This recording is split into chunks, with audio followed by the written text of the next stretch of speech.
How we doing, guys? All right, I think it's all working, and I think I'm on time, and the computer's charged, and I think we might have a show without a bunch of incidents. All right, how we doing, guys? This is Aaron Bennett with Hacknation Live. We do this every week on Wednesdays. It's a call-in show. If you guys are watching on TikTok, we encourage you to go over to Facebook or YouTube because you can hear the caller over there. Makes for a much better show if you're on Facebook. Not that I don't appreciate viewers on TikTok, but you can't hear the caller, so it's not nearly as good of a show. We already got one caller. Gonna go ahead and take him here in just a second. I think everything's working. I'm kind of hoping to see some people jump into the feed on TikTok or on Facebook or YouTube and kind of let me know if the video and audio is up, and if it is, that would be great. But anyone here? Hey, what's up, Snuff Dipper? Can you guys see me, and can you hear me just fine? If you can, okay, loud and clear. All right, we're going to go ahead and take this caller then. Again, guys, this is Hack Nation Live. I'm your host, Aaron Bennett. This is a call-in show. If you're watching on TikTok, you won't be able to hear the caller. So ByteDance doesn't allow us to integrate like that, like Meta and YouTube does. So anyway, we encourage you to go over to Facebook to watch it, but we appreciate you here as well. Okay, we're going to go ahead and take the first caller, get right to it here. Hi, you're on Hack Nation Live. How can I help you, brother? Hello? Yep, perfect. Hello? Yes, sir. How can I help you? We got a Caterpillar with it's a 6NZ, and it's carrying 81 pounds of oil pressure. Changed the oil pump, changed the filter housing, checked the oil cooler. It had some rockers that had come apart, so we changed the rockers and the camshaft. Yeah, and all the new rocker shafts, everything, and started it again to 81 pounds of oil pressure. Everything I look at and everything I read, I can't find anything on high oil pressure for that engine. Everything tells me a low oil pressure. Is this thing brand new and you guys haven't took it out and used it yet, or? No, it's not brand new at all. No, but it had. Okay, so if it's not brand new, and when it gets hot, right, and your coolant's up there to 190, 200, something like that, what's your oil pressure at then? Same, 81 pounds. Well, I take that back. It dropped down one time to like 79, a little bit over 79 and a half. But that's when it was run up. That's at an idle? Yes. Yeah, what is it when you putting it to it? Up above 100? 81. Yep. It'll pop up to 81. And this is all checked against the with the computer on the ECM and an external oil gauge. Sure. Doesn't change. So when you said you changed the filter housing, what filter housing are you talking about? You're talking about the oil cooler housing? Yes, the oil filter housing. We changed the oil cooler, the oil pump, and when we took the oil pump apart, when we took the first one off, it was the impellers and everything was eat up pretty good. The bearings were eat up, so we put a new oil pump on it. I think that might have been a home run, but no, it didn't change anything. Well, it's weird that you have the same oil pressure revved up or not. See, I have an engine doing something similar to me right now that we just built, but it goes down to 40 something when it's hot, and then it'll go all the way up to 80 something when you're revved up. When it's cold, it'll hit 100, and it'll hit 80 at an idle and 100 and something revved up, which is pretty high, right? But you do see a significant move once it's warmed up. If you guys aren't seeing a significant move once it's warmed up, I mean, that screams your bypass valves in your filter housing, but you've changed the entire filter housing. So, yeah. And originally we changed just the springs and the pistons in the bypass. yeah, And, you know, it had the old solid ones, and the new ones we put in were the updated with, you know, with the relief lines cut in them. yeah, And still didn't make any difference. I mean, it would run at, you know, 81 and then warm up and drop down a pound and a half to like 79 and a half. You know, it wasn't that much of a fluctuation, and that's confirmed from an external oil gauge and the ECM, the whole deal. So I was just puzzled. I've been doing this 30 years plus 30 plus years, and I've never run into that problem. We have 3 different times I can think of off the top of my head. One time really recently, so it's fresh in my memory. The truck was actually, it's here right now. It had an injector issue and I had to warranty it out, and I was rechecking out the oil pressures. There is a danger of having oil pressure that high. You know, a lot of people don't understand that you can have too much oil pressure. You could wash a bearing out with oil pressure that high.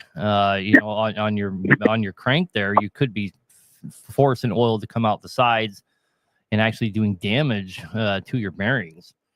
So there is a cause for concern with oil pressure like that. But as far as why do you have oil pressure that high? You know, I know in detail how the oil rifle works, and I mean, the only thing I can think of is your bypass valves are staying, you know, are not doing their job. But doesn't sound like that's the issue at all, obviously, because you've changed the entire housing. It doesn't leave a lot left for what could be the cause. Now, the one that I'm dealing with, I decided not to push the issue any further because mainly because it does drop down to 40, you know, even 38 when it's really hot. 220 will drop all the way down to 38. So I'm not worried about mine, but I would be very concerned about yours. If you're consistently holding that oil pressure, no matter what temperature you're at, you have to have some kind of blockage or something going on in that rifle that's holding up that oil. That was my next question. I mean, is it possible? I mean, I know some of the rockers came apart. We changed the cam. Is it possible maybe some of those shavings, because I didn't find any shavings in the head. So is it possible that some of them shavings might have clogged up some of the oil riflings in the cam and the head? Yeah. Yeah, of course. Yeah, I didn't know you had a failure prior to this, and you're still using the same main components post failure. And then this issue showed up post failure, I'm guessing. Well, we don't know that because we pulled the truck in and we've been rebuilding and putting APU, all that stuff on it, and noticed once the gauge is really good that, man, this thing's 80 pounds of oil pressure.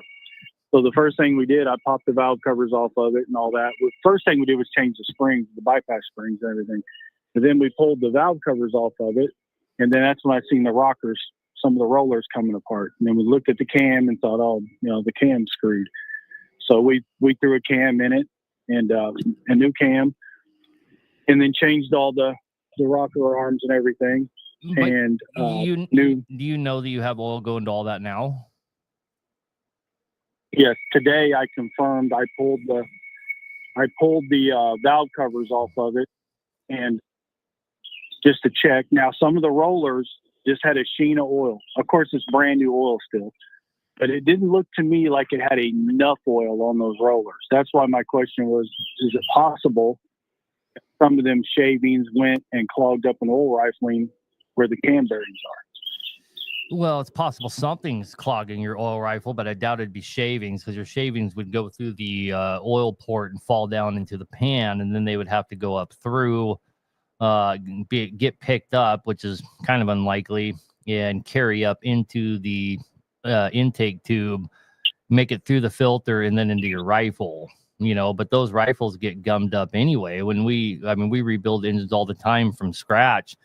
And you're really, you know, a guy really needs to be popping all his freeze plugs out and running. My brother-in-law today popped the freeze plugs out of a cat and he probably took out a eighth of a cup of just straight up dirt. And I do mean dirt, not like gunk. I mean freaking dirt out of the oil rifle on an old 3406. So it's possible you got some kind of blockage there and the oil's not able to, I mean, it's obviously getting by some, but it doesn't sound like you guys have used this thing much. If you're, if you're still just checking everything out on brand new oil and all that, but short of cleaning the rifle out, I mean, the rifle's got that kind of pressure. So, I mean, it almost has to be in your rifle somewhere is blocking that. It's because you've already done everything else you can possibly do.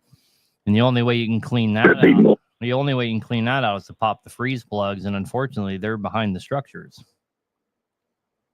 Yeah, that's what I thought. I thought the freeze plugs were behind the front structure. Now, here's the thing, though, is just because you have that much pressure in your rifle, doesn't necessarily mean by default you have that kind of pressure going to everything else, but you most likely have that kind of pressure going to your crank, and that would be the big concern. 80 pounds of oil pressure, though, is probably not going to wash out a bearing. In fact, I pretty much guarantee that's not going to wash out a bearing. If it's not climbing higher than that, yours seems to be stuck in one spot. Like the one I'm talking about is more of a concern because it's going all the way up to 110, 115. That's pretty alarming. But 80 pounds of oil pressure isn't going to wash out a bearing. I don't think I would worry too much about that. See, is it possible that maybe there might be an obstruction in the head? Because I know when it was rebuilt, they sent the head out to get it looked at. But you know how that is. I mean, not always you get I don't know if you follow me at all, but 2 weeks ago, we just had a head completely smoked. Brand new. It didn't even run for a whole minute, and it melted the paint off the side of the engine because all the bearings spun. And the cam was brand new, and the head was brand new, and the bushings were brand new, and everything was brand new. So, damn right, anything can happen. And it was actually because we sent the block to the machine shop. It's not the machine shop's fault per se, but that was the series of events. If that block going to the machine shop is how we ended up in that situation. Okay. So, well, sorry I wasn't able to nail it down for you, but good luck with that one, brother. Yep, big help. I appreciate the advice. Yep. Good luck out there. Yep, you guys have a good night. Thanks. You too. See you. All right, we have a few callers on here already. Want to answer a few questions. I saw one on TikTok here. Guys asked me, what do I recommend for changing a dampener? I try not to recommend anything. I try to default towards what the manufacturers recommend. Of course, the engineers that got paid millions of dollars to design these engines are probably smarter than me. Just a speculation. But most manufacturers recommend 700,000 is your interval for changing your dampener, to answer that question. Are y'all selling rebuild kits? We sell rebuild kits all the time. A lot of people source parts through us. Yes, we do. Our own kits have been delayed, but they are coming out soon. All of our parts lines are right on the cusp, including our new rings. Those are right on the cusp as well. So we'll have those out soon, if that was what you're asking me. Where is our shop? We're in San Antonio. If your injector cam timing is off slightly on an IX870, will that cause a hard start? Well, yes, it will. And among other things, it won't run very well. Again, guys, this is Hack Nation Live. I'm your host, Aaron Bennett, and the owner of Hack Nation. And if you're watching on TikTok, we encourage you to go over to Facebook or YouTube where you can hear the caller. We do have callers on the line. So we're going to go ahead and start taking them here. I did want to make a quick comment. I don't know if you guys all saw, but it looks like the trade war is on a halt, which thank God for that. Your guys hauling freight out of the ports and hauling over the road, they were already down to about 30% of what the incoming was, and it was starting to put a hurting on them quite a bit. Of course, they're still going to hurt for a couple of weeks until stuff starts to come in. I know from people I've talked, because of the political atmosphere, everybody's ordering as much as they can. So it's actually going to get super busy for a little bit for all you guys trucking over the road and pulling out of the ports. So thank God for that. I wasn't doomsday speaking there. It was a very real thing going on. And on that note, I wanted to kind of talk to the guys in the oil field a little bit. You guys need to be paying attention there with the deals that have been made with OPEC. Boy, if I was still in the oil field, I would be looking real hard at watching my ass, because the bottom's going to drop out of oil pretty hard. Your price of your fuel is going to come down quite a bit. But the oil industry in the United States is about to get kicked in the balls so fucking hard, it's unbelievable. If you have your trucks in the oil field, I highly recommend that you shore yourself up and be ready for what's coming. There is going to be a downturn, a collapse, so to speak, in the oil field. Happens every 5 years or so, but it's coming soon. OPEC will be increasing. They did increase production. They'll be increasing production again in June. And when that second increase comes into effect, you will see American companies turn the wells off. So be watching for all that for sure, guys. It's kind of too bad. Everybody wants to have cheaper fuel, but you have to understand that fuel has to be at a certain price for industry to thrive. We're not going to be exporting oil anymore like we were. In fact, we're going to be importing oil from Saudi Arabia.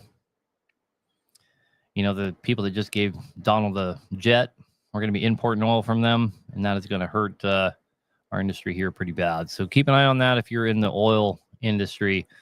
If you're hauling sand or water or anything like that, you're in for a rough time, boys. You're in for a rough time, so get ready. All right, you're on the air with Hack Nation. You're on the air with Aaron. This is Hack Nation Live. What can I do for you? Hi, Aaron. How are you tonight? Amazing. What can I do for you, brother? So I have a couple questions off some YouTube videos and stuff that I've seen from you. Just want to pick your brain a little bit. Okay. So I have an old 379 with a 6NZ in it that I am transplanting into a 362 cab over. And at the same time, I'm debating on just kind of preemptively rebuilding it.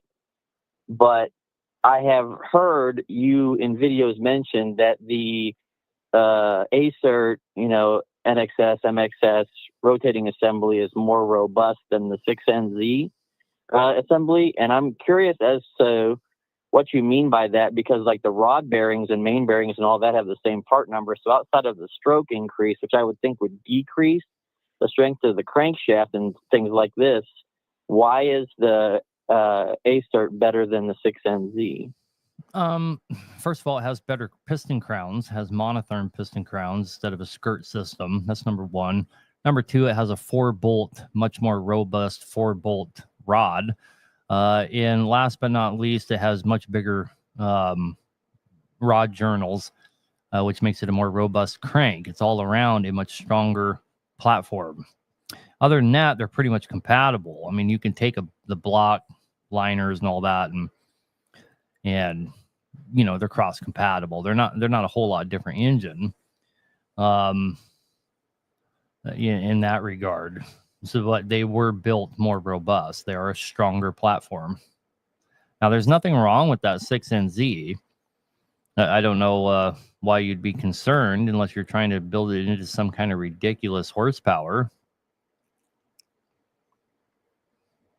I have it custom built for the application that I was running it in. It has a variable geometry turbo on it, and I run it down sped. So it usually runs anywhere from like 800 to 1100 RPM going down the road at, 100,000 pounds gross vehicle weight.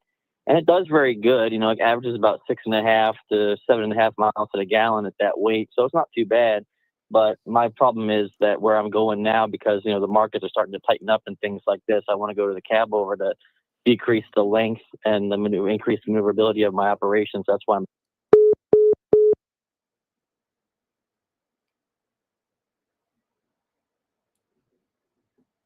What the fuck? Always something.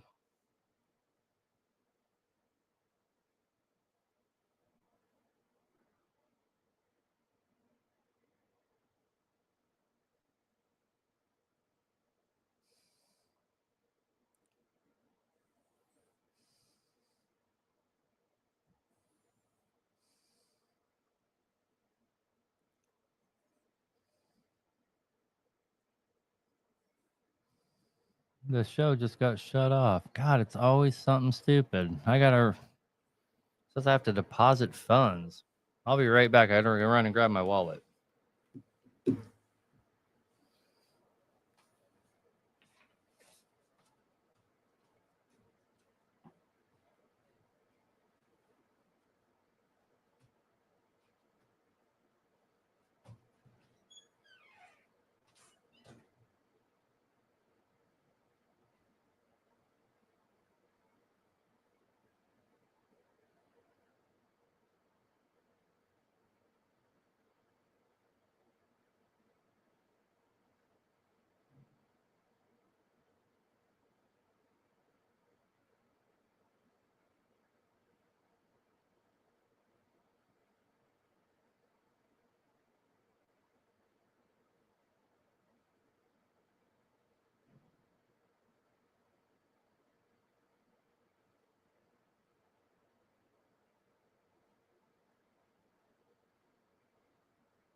Well, that was some weird shit.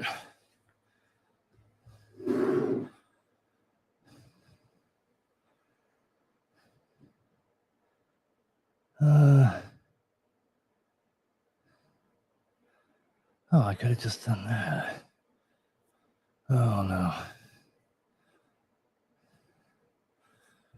Let me do that.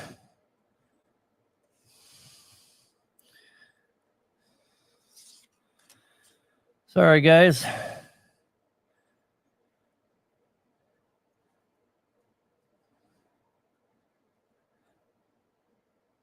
It's always something. I guess you have to preload this thing and then it uses it up. And then when you run out, I guess it just shuts your show off. Kind of goofy.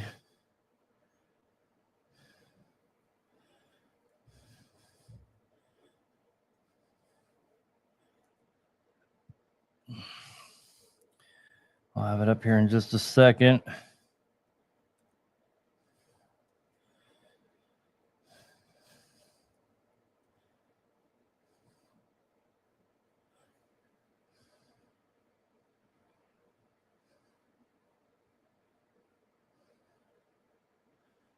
Maybe. Texas.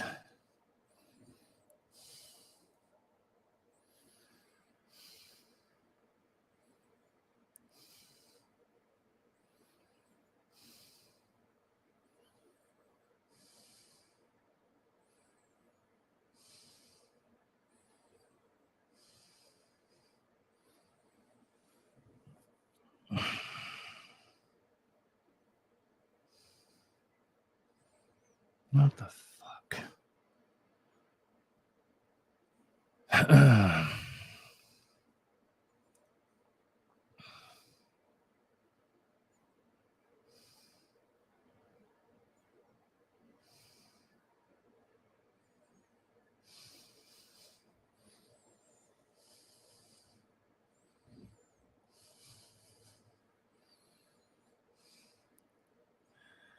Could just use my son's card if I had his verification number, but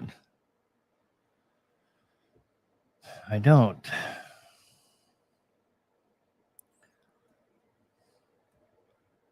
Wonder if I'll ever have a show that doesn't turn into a shit show.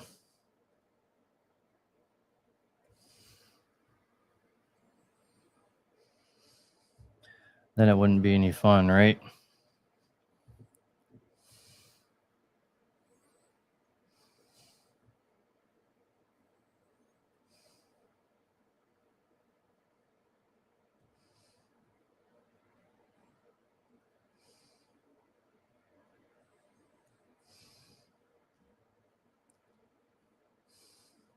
Okay, that time it worked.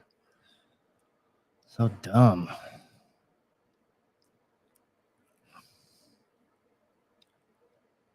My shoes.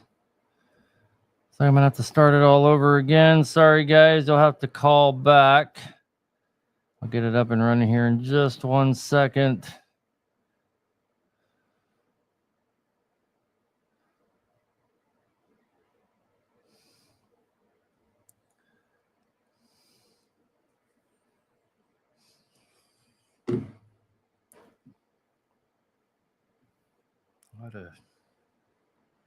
What a dumb deal.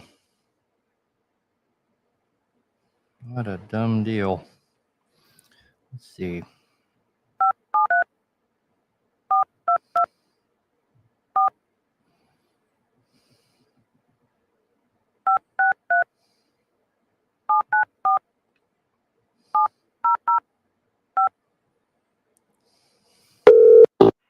Thank you for calling Call-In Studios host and call screener line. Please enter your show or meeting number and press pound. Enter your 6-digit PIN number.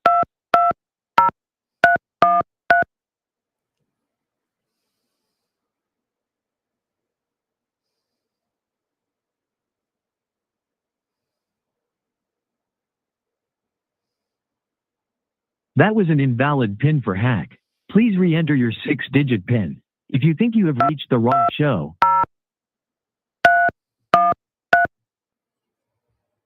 welcome, host. Welcome, host. You are now in the host room and can manage your callers from the Call-In Studio web interface. You're saying hide the plastic on TikTok. Oh, yeah, shit.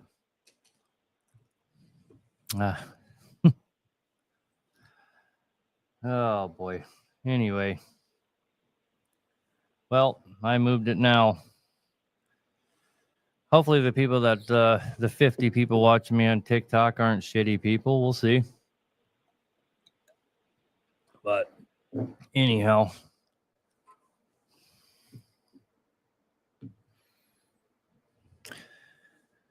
All right. I'm going on a shopping spree now.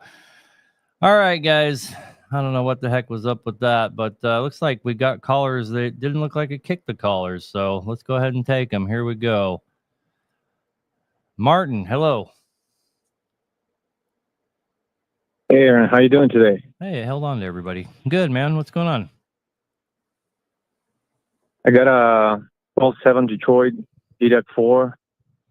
I don't have any issues, but I have a couple of questions, if you don't mind.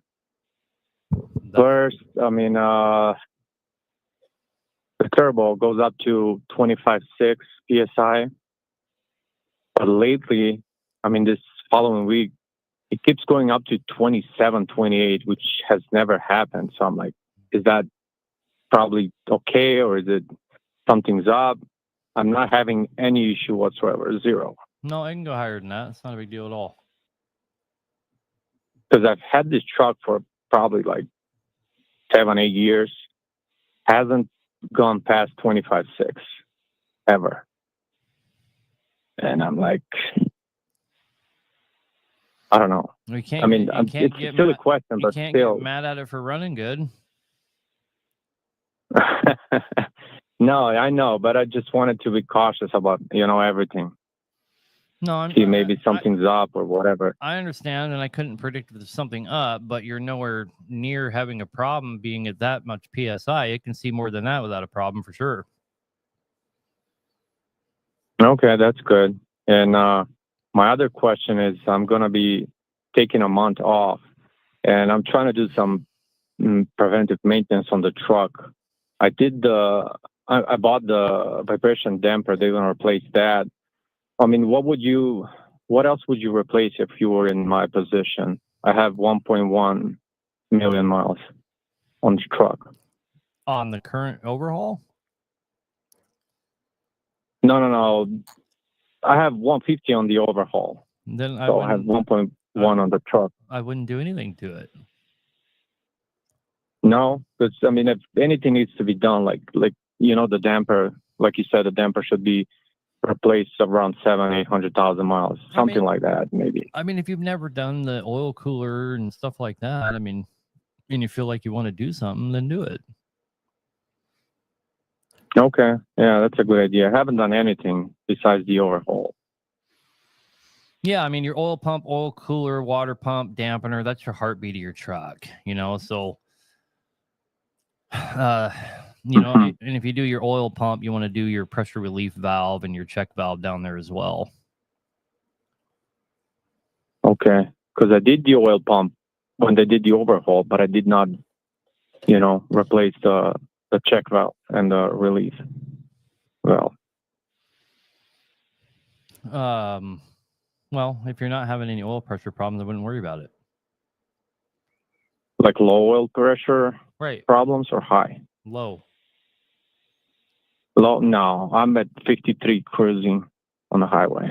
So then don't that's worry pretty good, I think. That's really good. Don't worry about it. Okay.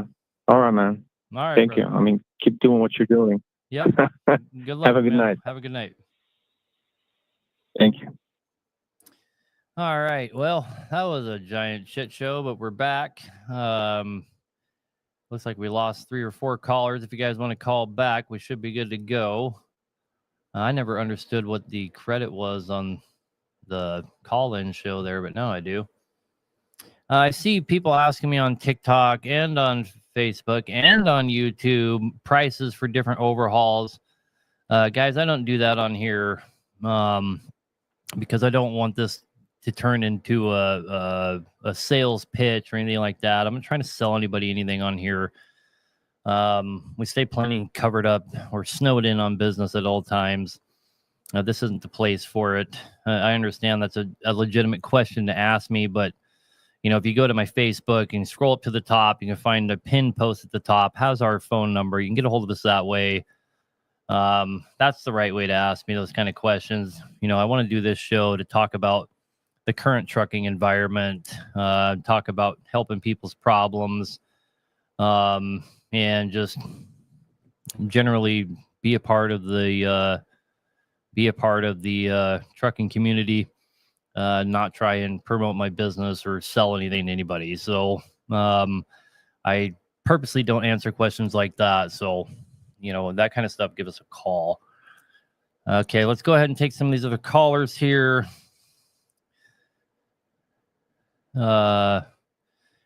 Justin, you're on the air. Yes, sir, Aaron. How you doing tonight? Good, man. What can I do for you? I got an ISX. It's in a 2017 Pete, and about a week ago we had it started. It started leaking water kind of between the head and the block, right around cylinder 1. And I was just wondering, would that probably be like a drop liner starting? You did what to it? I was just seeing if it would be a liner starting to drop. I understand what you asked, but you said you did something to the engine. What did you do to the engine? I didn't catch that part. We hadn't done anything. I noticed that I had a leak coming between the head and the block. Okay, so, when people call me and ask me stuff like this, the first thing I do, and I think it's appropriate to try to do here as well, is I try to deduce why we have a failure, because your head gasket has failed, right? And your head gasket, in all the years I've been doing this, 14, 15 years, whatever, and we did 250 engines just last year. We're on track to do 300 this year. I have never one time in my entire life seen a head gasket fail for the head gasket's sake. There's always an external. There's always an external event of some kind that is causing that. So my first question would be really simple. Have you had to add any coolant to it for any reason at all within the last 6 months? Just mainly once it started leaking. That's about the only time I've had to add coolant. Once it started leaking the head gasket like that. So other than that, it was maybe a quart every couple of months or something. It wasn't hardly nothing at all. So you never had a time when you lost a coolant line or anything like that? No. Okay. And do you have a tune on it? Is it deleted? No, it's all factory stock. I got right at 650,000 on it, and it's never head has never been off of it. Okay, then yeah, you're probably pretty safe to assume it's a sunk liner. Okay, that'll work. I appreciate it. Like I said, I may be calling y'all sometime this week yet to get a price and all that. So. Sure, man. Sounds good. And the prices are already starting to come back down, which I'm super excited about. So we saw cylinder heads starting to hit. Okay. Cylinder heads were starting to hit over 4,000, like 4 something. And anyway, they're already starting to come back down, so that's exciting. So, all right, bro. Okay. And one more question. Most time when you do an in-frame, you put a new head on it every time, or just if the head is cracked or needs it? So here's our rule of thumb. If it has over 700, if it has over 700,000 miles on it, we recommend getting a new head rather than sending it to the machine shop, because the machine when you have that kind of age on them, the machine shop is going to want to lap it and do new valves, and you pay more to have that whole job done than a new head costs. Okay. But if you have under 700,000, if you want to go that route of sending it to the machine shop, we're all about it. We don't care. We'll send, we'll send it in. Yeah. Okay. All right, brother. Well, that'll work. I appreciate your time. Yeah. Have a good day. All righty. Y'all too. Bye. Bye. You know, it's funny when guys call me and tell me about their problems, and it's something similar to this. I always make sure I ask them if they've had any kind of event where they had to add coolant for any reason. And you can usually get guys to tell you about an event like that. But if you say, have you had any kind of event where you overheated it for any reason? They're 100% of the time, pretty much, they say, no. But if you word it different and ask them if they had to add coolant for any reason, guys will say, oh, yeah, well, I had, my water pump went out, or, oh, I did lose a coolant line, this and that. But, but it never got hot. But it's just kind of funny. It's like the most taboo thing to own a truck and have it get hot. But the call-in number, guys, is 573-422-4225. That's 573-422-4225. We're down to just 2 callers, so if you wanted to get on here, it's a good time. Are you using head studs on my heavy-duty truck engines? No, I'm not a big believer in head studs. I'm not a big believer in stainless fire rings. I'm not a big believer in raised liners. I do use all those things, but I don't try to talk people into those things. In my experience, your head gasket is going to fail from an external event of some kind, not because you didn't do all these silly little things. I've never seen a head gasket last longer because you do all those things. Now, I know that in some pickup applications, there's some exceptions to this, but in the heavy-duty diesel industry, in my opinion, from what I've seen, your head gasket will fail regardless of all those things that you do. If you're putting too much power to it, if it's fueling too hard, if you overheat it, or all these different things, or there's some kind of an installation error, doesn't matter how much of that dumb shit that you do to it, you're still going to lose the head gasket. So I think all that stuff's really just a waste of money. What was the number? The number one more time, guys, is 573-422-4225. Go ahead and get to some of the callers. Let's go ahead here. Sean, Hey, Aaron, how you doing? Good, man. What can I do for you?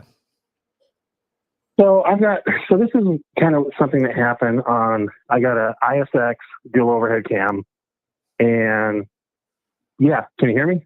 Yeah. Go ahead, brother. So on,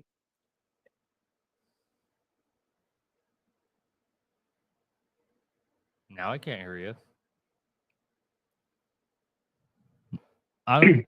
so the camshaft failed.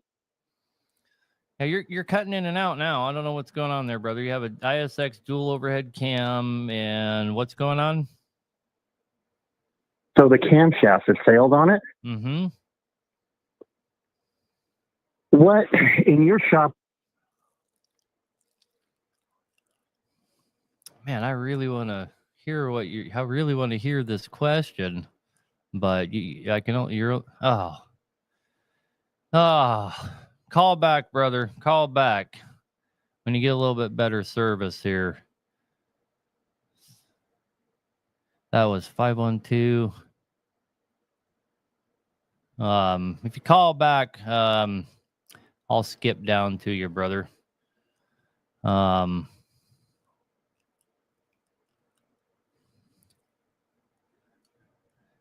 But we'll go ahead and take it. That was unfortunate. I really wanted to hear what he was talking about. Camshaft failures. Ronald, you're on the air. Is this Ronald? Yes. How are you doing, sir? Good, man. What can I do for you? I've got a 6NZ, added about a gallon of antifreeze to it, probably within 45 days. And I was taking it home. I knew something was wrong with it, and opened the hood, and antifreeze was coming out the overflow tube, spraying about 20 inches. So shut it down, took it home, drained it, went and bought me another truck, hate it. Going to go back this weekend and start tearing the head off. What do you think is the problem? Well, Cracked head, blown head gasket, or I see here in the screening it said it's spraying water out of the radiator cap of 20 inches or so. Does that mean like if you have the radiator, if you have the radiator cap off, is it like shooting coolant up in the air? Yes.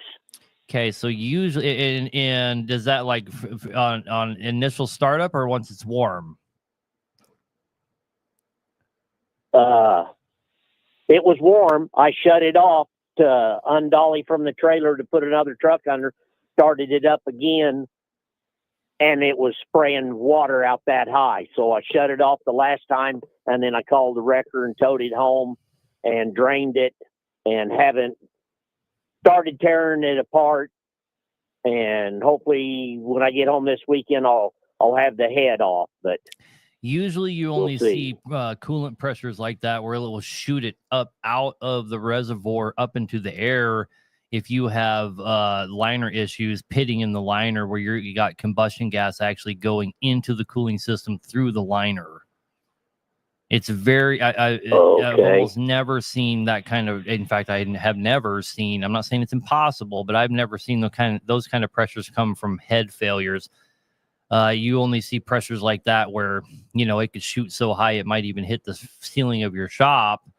If you have pinholes in the liner, you have cavitational erosion really bad. Is that, how many miles are on this thing? On the overhaul. The entire, I don't know. I bought it from a buddy of mine. The truck's got almost 2.5 million, but I know it's been overhauled. I went into it when I bought it and put a new cam and gears on the front, harmonic balancer, rods and mains. And what color? And that's all I done to it. What color coolant do you run in it? Green. Yeah, you have cavitational erosion and holes in the liner. That's why it's pressuring up like that. Green coolant will do it every time. Highly recommend you stop using I've been watching your show. I've been watching your show, I realize I'm stupid. So, okay. Well, I ain't saying that. All right. But when you open that thing up, you're going to find holes in the liners, and that's why it's pushing that hard. Okay. Now, one more question. You was on, and I can't find it for. I'm not too good with his goddamn phone. So you was on line 4 or 5 days ago talking about overhauls in May, June, July, in August. Mm-hmm. Was that right? What do you mean? Go ahead. Are you asking? Are you asking? Hell, I'm thinking about. Are you asking how far out we are? Yes. Oh no, we're nowhere near that far out. Well, you was having some kind of a special on. So I basically did a publicity thing there, so to speak, in August of last year. I offered what we called the budget bill. Oh. Okay. And but that's something that we've always offered. I just don't come out on the internet and tell people that. So if you're on a tight budget, you just got to tell us that and we'll figure it out with you, man. Well, all right. I'll call down the shop in a couple of days. I'm going home for a week. I'll tear the head off and pull a liner and see what it is, and I'll give you a shout. And I'll probably just tow the damn thing down to you. Yeah. You could probably, well, yeah, you probably shouldn't do that. I mean, you might be able to drive it if you kept the fan running the whole time. Something to think about. You'd have to see how No. No. I'll tow it. I don't want to hurt that 6NZ any more than what I got. I'll tow it. Yeah, I'll just put it on the back of my other truck. I just finished a long block today. I'll send it to you, brother. Just throw it in there. You got to put all your stuff on. I can do that. Anyway, I'm just messing with you, but that's no big deal. All right, give us a call, man. We'll talk to you soon. All right. Thank you. All right. Yep. Bye. All right. Thank you. Thanks. Bye. Yeah, man, that green coolant, it is the killer of liners for sure. Somebody asked me on TikTok there what I thought about the 870, 871. Compared to the newer ISXs, I think they're a hell of a lot better engine. They certainly get a lot more mileage than the newer ones do before they deal with sunk liners and stuff like that. It wasn't the most rarest thing in the world to see an 870 or an 871 make it to 1 million miles extra, especially if guys didn't delete them. So if I had to pick a Cummins and I was just basing it entirely on longevity, I think an 870 or an 871, any of the ISX platforms would probably be your safest bet for longevity. But build your 6NZ right. Don't take shortcuts. No budget builds. Well, I try to meet people where they're at in life. There's something to, you can say build it right all you want, but building it right is building it to spec. That's building it right. So if a re-ring kit, it will put it back into spec, you have built it right. And you have to meet people where they're at in life. It's easy to be on the other end and just say, do this, do that. But I would rather, help a guy out, meet him at where he's at in life, or he can continue to feed his family. It's really none of my business if he does more to it or not. I'm going to warranty the portion of work that I do. So anyway, there's a hell of a lot of callers, so I'm going to just keep running down the line here. Lucas, you're on the air. Hey, Aaron. Hey. I have a Freightliner. Mm-hmm. Hey, I have a Freightliner FL80 that is derated in power, and all the temps are fine. All the all the levels seem fine and everything. And before I take it to a shop, I was just wondering if you had any recommendations for any sensors to check or anything. What engine is it? I want to say it's a Cummins. I don't know the exact model of it or anything, but I want to say it's a Cummins, and I'm trying just a minute. I want to say it's like a 5.9 Cummins. Okay. Yep. The ISB. Yep. So you're kind of stuck in a spot where you have to get somewhere where somebody has a computer. I don't have a list of sensors to check because I have no clue what the code is, but you'll be money ahead just having somebody read what those codes are. And in Insight, that's what they would be on anyway. While they're reading the codes, it's going to tell you exactly what sensor to replace. And if you go to a shop where they aren't dickheads, they could, charge you an hour of their rate to tell you what sensors you got to replace. Okay, yep. No, I get it. Okay, yep, that was the only question I had. And then another question, I heard you talking about green coolant. I just did a thermostat replacement on a Peterbilt, and it had green coolant in it, and that's what I put in it. I'm not sure if you would recommend switching it out or not. Yeah, well, I mean, if you don't want to damage your engine, you'd switch it out. Okay, yep. And what would you recommend? Anything that's not green. If Okay, yeah. Pretty much any extended life coolant. And believe it or not, the SuperTech yellow 40 premix coolant at frickin' Walmart is actually phenomenal coolant. I mean, it's not what I use. Okay. I buy coolant by the barrel, so I don't buy that coolant. But if I was just a guy doing one rig, that is great coolant. It really is. And the nice thing about the SuperTech coolant they sell at Walmart is that one mixes with any color. So if you were, out anywhere and the only color you could find was orange or red or even green, you can pour it in there. That's the one reason I really like that coolant there. Okay, yep. Okay, sounds good. I appreciate your time. Have a great rest of your day. Yep. Have a good night, man. Yep, we'll see ya. Take care. Bye. And all these calls have been really simple tonight. A guy on YouTube's asked, my intercooler fan is running constantly and not turning off. My temps are fine and I need help to troubleshoot it. That could be a couple different things, but it's most likely your AC that's causing that problem. You have a high pressure and a low pressure switch on your AC. One of them's probably messed up. That's the most likely cause. The other thing could be your electric over air switch.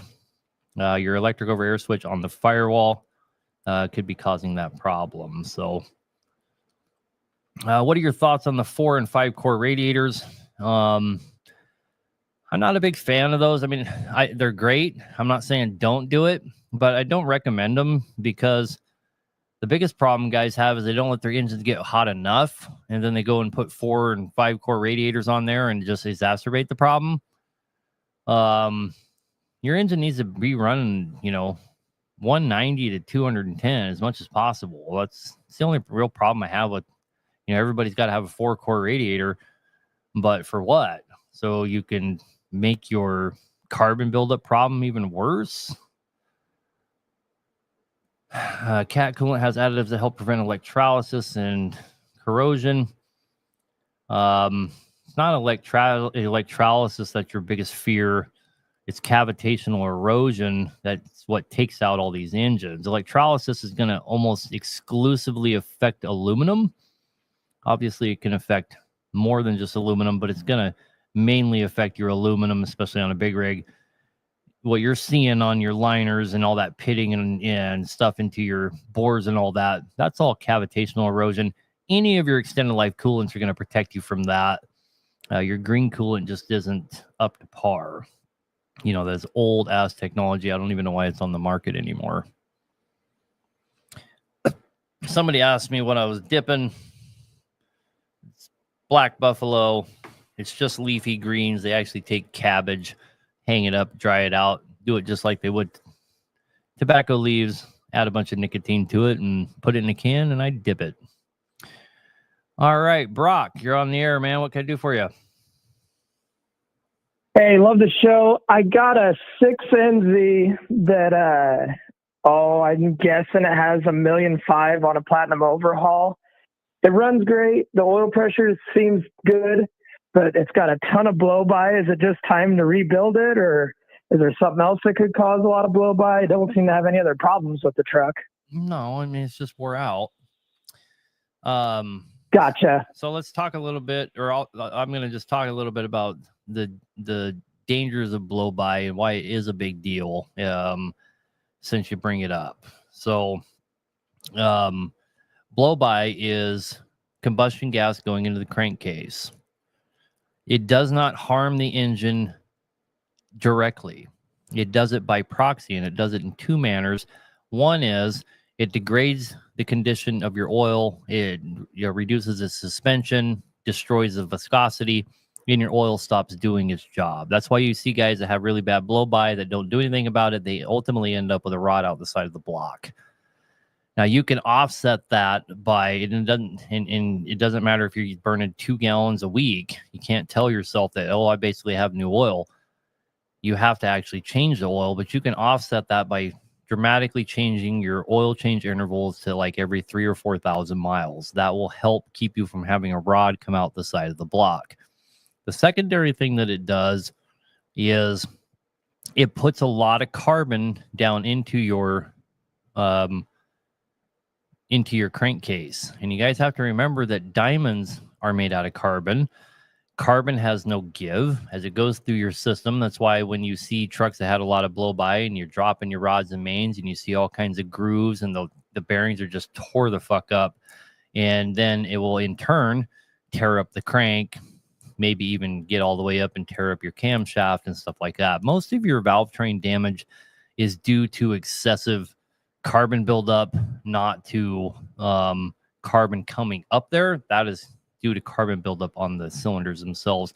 It actually puts pressure back on your valve train and eats the facing off of all the valve train. But if you don't do anything about your blow-by, you'll be one of those guys with an enormous window in the side of your block. That makes sense? Gotcha. Yep. I mean, short of rebuilding the entire thing, because like you were talking earlier, I don't really have the scratch laying around to drop 30 grand into it. Like, what's the easiest or cheapest way to go about trying to, because I don't put a lot of miles on. I do side dump work with it, but so would it? My advice would be either get them for yourselves or find a shop that does it like we do. I'm sure there's more of them where we do it in a 2-part where you pay for the parts and then you bring your truck at your leisure and then you don't pay for the labor till you're leaving with the truck, right? So you could Gotcha. I'm sure there's other shops like that, so you'd buy your parts, you'd be out 4,000 or 5,000, then 4 months later, whatever, when you're ready, you bring it in and plan it around your downtime and this and that. Or you just get the parts and hang on to them yourself, as you can afford them. But in the meantime, you need to dramatically change your oil change intervals to, something ridiculous, 3,000 or 4,000 miles, and be religious about it. Okay. Awesome. Thank you for the advice. All right, brother. Have a good night and good luck. Okay. You too. Thanks. Bye. Yeah, that's not an engine you want to throw a rod through the side of. The old 6NZ. It's pretty hard to replace everything on those. Do I ever mess with the 6.4 Power Strokes? I've owned a couple of them. I actually bought one for my old lady a while back too. But no, I don't mess with stuff like that. We do some small engines, like we do some 5.9s and some small 3718s, and we do mess with some medium duty engines, but only exclusively if they are in an industrial application. We don't mess with pickups, in other words. So anyway, lots of callers. Omar, you're on the air, man. What can we do for you? Yes, sir. Hey, thanks for taking the call. But I have a CM 871 that has been losing power gradually. I've been dealing this with for over a year. And suddenly I start getting this bluish smoke and this raw fuel smell. and I just can't get rid of it. I mean, did an overhaul, new head, new injectors, new actuators, and nothing takes care of the problem.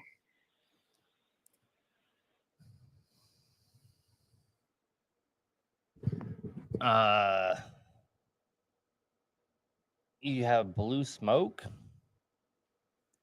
It's the bluish smoke, no burning oil whatsoever, change over every 10,000 miles. The overhead is every 50,000 miles I run an overhead on it. The overhaul has about 100,000, and I've been having this issue way before the overhaul. Just can't seem to get rid of it. It's fully deleted and tuned. Then it's in your tune. It's fueling too hard. Yeah, I changed the computers 3 times, borrowed them from a couple of buddy of mine, changed tunes and whatnot, and doesn't get rid of the issue at all. I don't know then, man.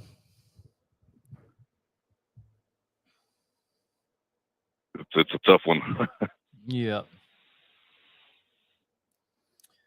I'm sitting here racking my brain, but there's just not a new there's just not enough info there, for me to make a judgment call. You've kind of replaced some of the things that you can. I mean, but if you got blue smoke and you've changed all your injectors and all that, it really seems like it comes down to tuning. Have you tried going back to a factory tune and seeing if that changes it? Yes, sir. Yeah, we did. We went back to the factory tune. It's actually a factory 550, and still the same issue. Kind of gutless every now and then. It'll run good a day or two, and then it'll go back to gutless and back and forth.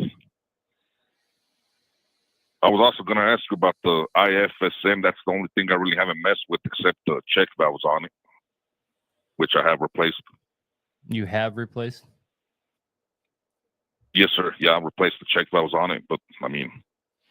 Yeah, I don't think it's a check valve problem. I'm not sure, man. It's a tough one. I've been dealing with it for over a year and a half now. I'm not sure. I mean, I have a plethora of Cummins gurus that work for me, but none of them can do this show with me, so doesn't help me much. They might have something, I know what I know what I would do if I owned if I was in your shoes, though. I would go to Insight and I would look up troubleshooting and troubleshoot blue smoke,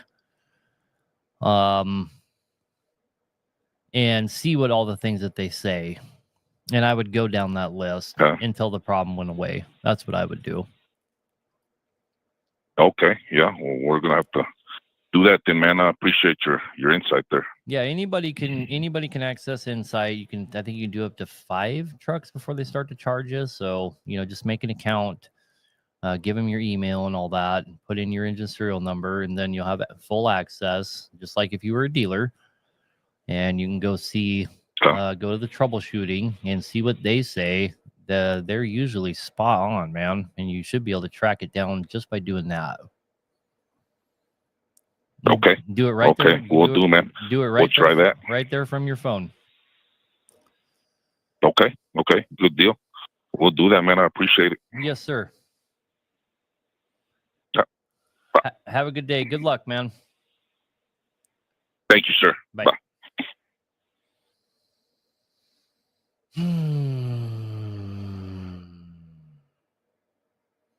Getting tired. Big cam 4 leaking water between the deck and the head. Any advice?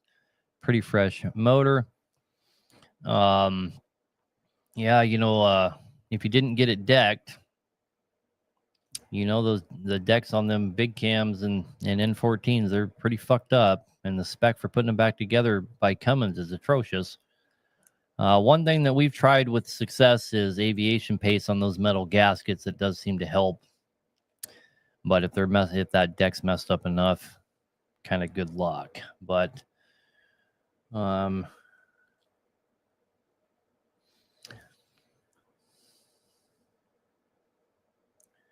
what's my favorite overhaul kit for an ISX? I don't really have a favorite. We use at this shop for overhaul kits. We primarily use PAI in Interstate McBee. They're just the most readily available. But when a kit shows up and it's IPD or any of those, AFA, I don't care. I really don't. They all make good stuff. They really do. I more concentrate on getting all my parts from one place. That way I have more warranty power, more purchasing power, stuff like that. And don't worry as much about the brand. They're all the spec. In my experience, almost no failures happen from parts failures. It's not like it never happens, but it's so rare that I would never sit here and say, oh, don't use those guys as shit because, their parts suck. It's just not true. Almost all failures happen installation errors. So I use highway and heavy parts for everything. And you said on there, the person I'm replying to, that you got an overhaul kit from them. They'll most likely send you a McBee or a PAI. Either one of those is going to be great. So, all right, back to the callers. Hi, you're on the air. Jason? Yeah, how's it going? Good, man. You did a combustion gas detector. Is that the fluid type? Yeah, you stick in the radiator. Yep. Yeah, and it come back negative. And so I stuck it in the exhaust pipe, and it changed the color of the fluid. I bet it did. God damn. Jesus Christ. Well, I just wanted to make sure that the fluid was good. You know what I mean? Yep. No, they work good. So here's my first question. When you tested it, did you get it all the way up to operating temperature? Was it above 190? So, you're gonna hate me. It's not my truck, but this truck runs about 170 unless you're pulling something. Okay, so it's got the big radiator. If you didn't get it up to operate all the way up to operating temperature, then you need to do it again. Cover up the cooling system with cardboard. Do whatever you have to do. Get it hot, then check it. Okay. So just to give you a little bit of history without taking too much time, we lost the radiator in the truck, right? So I'm assuming it got overheated. It's not my truck, but yeah, then you just skip the formalities. Your head's no good. Oh, okay. But it's got no blow by. Your head doesn't cause blow by. Oh. Okay, so I couldn't get lucky and just put a gasket in, could I? No. That's where you're going to waste your time. You lost all your coolant. You're chasing your tail for no reason. It's a cylinder head. It's bad. Okay. Well, that's not what I wanted to hear, but yeah. Could it be the air compressor? No, it's not the air compressor. You wouldn't be pressuring it up when it gets hot. Your cylinder head's bad, brother. Well, it pressures it all the time. All the time, though. Sure. It's not your air compressor, man. You have a correlating event. You lost all your coolant. The cylinder head got smoked. And here's the thing. Head gaskets don't go bad independently. So taking the head off to replace the gasket is a fool's errand. Your head's no good. Okay. Could you put my mind at ease? Would it be a drop line or two, or would it just be the head? Most likely just the head. Oh, thank goodness. Because we had it overhauled 300,000 miles ago, and we're still new to this whole trucking thing, but we had it overhauled like 300,000 miles ago, and the shop told us that we couldn't get shims to rebuild it again, I guess. It's got $2 million on the block. So I don't know if that tracks or not. Are they saying that they didn't counterboard because they couldn't get shims, or they counterboarded and said you'd never be able to do it again? They counterboard it, and because it was Caterpillar that did it, so they put the most recommended shims for Caterpillar, and said that if we got a counterboard again or whatever, the block's toast. The most recommended counterboard shim is 32,000s. Yeah, I can't remember off the top of my head. Well, you can go What all the it way. was, You can go all the way to 120,000. Actually, you can go bigger than that. You can go even bigger than that. So they're full of shit. Don't worry about it. So you're telling me there's a chance to rebuild it, but without a doubt, you think it's probably the head. Yeah, for sure. 100%. That my problem is? Yep. Okay.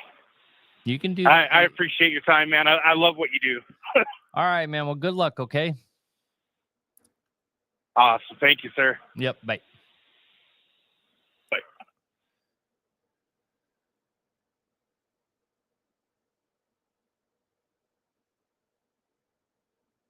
Charles, thank you for the comments on Facebook there. You dropped your truck off here last week. I think I already said that in the comments, but saying we have a very nice shop.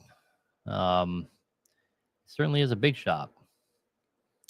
Why aren't you answering my calls? I don't know, Chung. Probably because I'm doing this show.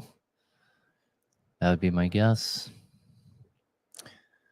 Oh, man.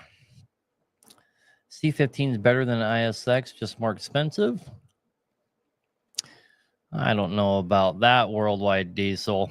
An ISX is more expensive than a C15, especially if you get up there to your common rail ISXs. They're much more expensive.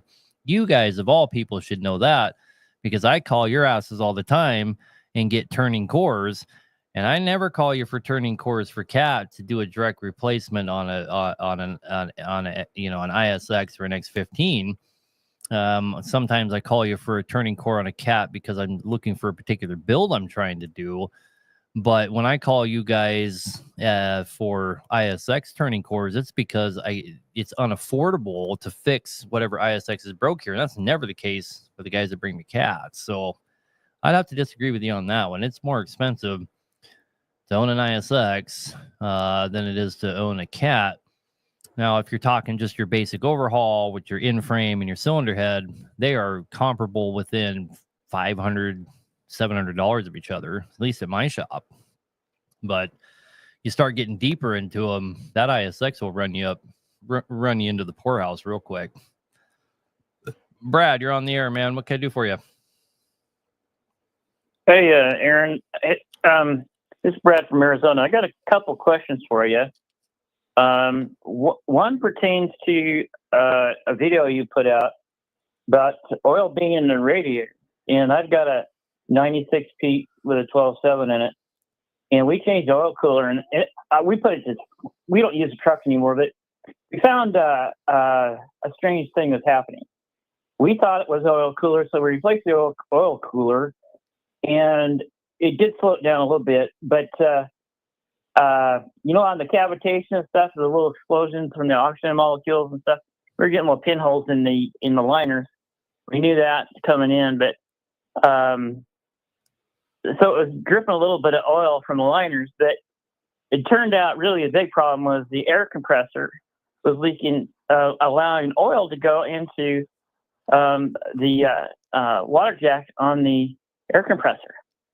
And so we've kind of retired the truck. I'm going to probably build it again, but when we dropped the oil or dropped the coolant out of the radiator, we gained about 2 gallons of oil, and the bottom is like mucky, bad looking oil. So, I mean, I know you said in your video the other day it'd be just the oil cooler, but on these 12.7s, I believe it could be a couple other things too, but which are pretty rare, but most of the time it's the oil cooler. So what do you think on that? Well, I mean, are you noticing a correlation between loss of oil and in addition and your coolant filling up? Are you having to add a bunch of oil to it? No, not really. Let's say over a 30-day period, we'd probably this is just running local around town here in Phoenix, probably a gallon of oil and then probably a gallon of water. I mean, it's an old truck. We don't use it anymore, but when I've got a brand new block and everything to go in it, but I'm sure there's other people that have the problem that they replace the oil cooler and it's still getting oil in the radiator. So, I mean, I was just going to throw that out. Maybe it's possibly the air compressor, or pull the pan and see if you've got cracks or those little explosion marks on the liner itself. Yeah, your air compressor has its own cylinder head and all that. It's just a miniature engine. Mm-hmm. It has a cylinder head and Right. and a head gasket and coolant and oil and pistons and little crank and the whole 9 yards. Yeah. Yeah, the whole 9 yards. Yeah. So that was the first thing. Now I've got two 2016 Cascadias, and they're just one serial number apart from one another. Okay. One, we rebuilt the motor in it. It's got 100,000 miles on it since the rebuild. The other one has given us no problem at all. We've had to do some chassis work and stuff on it, and we do our own work. I got an apprenticeship almost 50 years ago now, so I'm in the older end of the spectrum on this stuff. Now, here's the problem with one truck. We replaced the DPF filter and put another one in there after the 50,000 miles after the rebuild, and it's choked up the whole system. I mean, the whole thing. We're going to just tear it apart. We can't even force regen this thing. So I know there's other people that have this problem, and it'll call false positive to the sensors and stuff. But we open this thing up, and it is just coked full of the soot. And I don't know if we did something on the rebuild cause this, or have you ever seen this before on these DD15s? After a rebuild, where they'll just coke up everything? Well, we recommend people clean their EGR coolers because that will cause having them all gummed up will cause you to have nonstop DPF problems. And the guys that don't have DPF problems religiously clean their EGR out. It's recommended to do it every 100,000 miles, and if you do, you'll basically never deal with DPF problems ever. I've read articles on this stuff, or they do clean it, or they use nitrogen stuff to clean it out every 200,000 miles or so. And I don't, I thought about building a little nitrogen system to do it, but right now the thing won't even run. So I'm going to tear it all apart. So the whole exhaust system. I don't agree with that, because where do you think all that shit's going to go? It's going to go in your DPF, and you need to take it off and have it. Yeah, it'll go in the it'll go in the DPF, but if nitrogen will raise the fuel, up to about 1,300 degrees, so it should burn off. Then you have to clean out the system again, your one box totally, I think, again. Right, but do you agree with that? But for $300, you can rip it off and have it cleaned, and then you don't have to worry about it. Yeah, that's true. I mean, you're talking about the EGR. That's probably where all your DPF problems are coming from. Yeah, well, that's where I'm leaning. We're going to take not this week, but next week. We're going to take the whole one box off, everything. We're going to clean everything.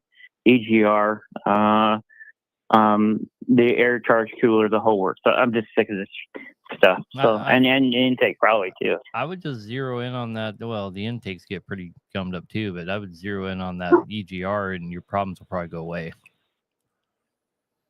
Yeah, actually, that sensor on top, I don't remember what that sensor on top of the intake is. My brother took it off one day, and he's in his 80s now. He took it off, got mad at me. He says, "This thing is plump full of coke." I mean, we call it coke, but soot, And he stuck a screwdriver down there and started chipping it away and stuff. So we put another sensor in the thing, and it run fine. It would regen a couple of times, but I parked that one too. I've got a 99 Freightliner with a 12.7 in it. We had a custom built years ago, and it's an error-free truck. Knock on wood.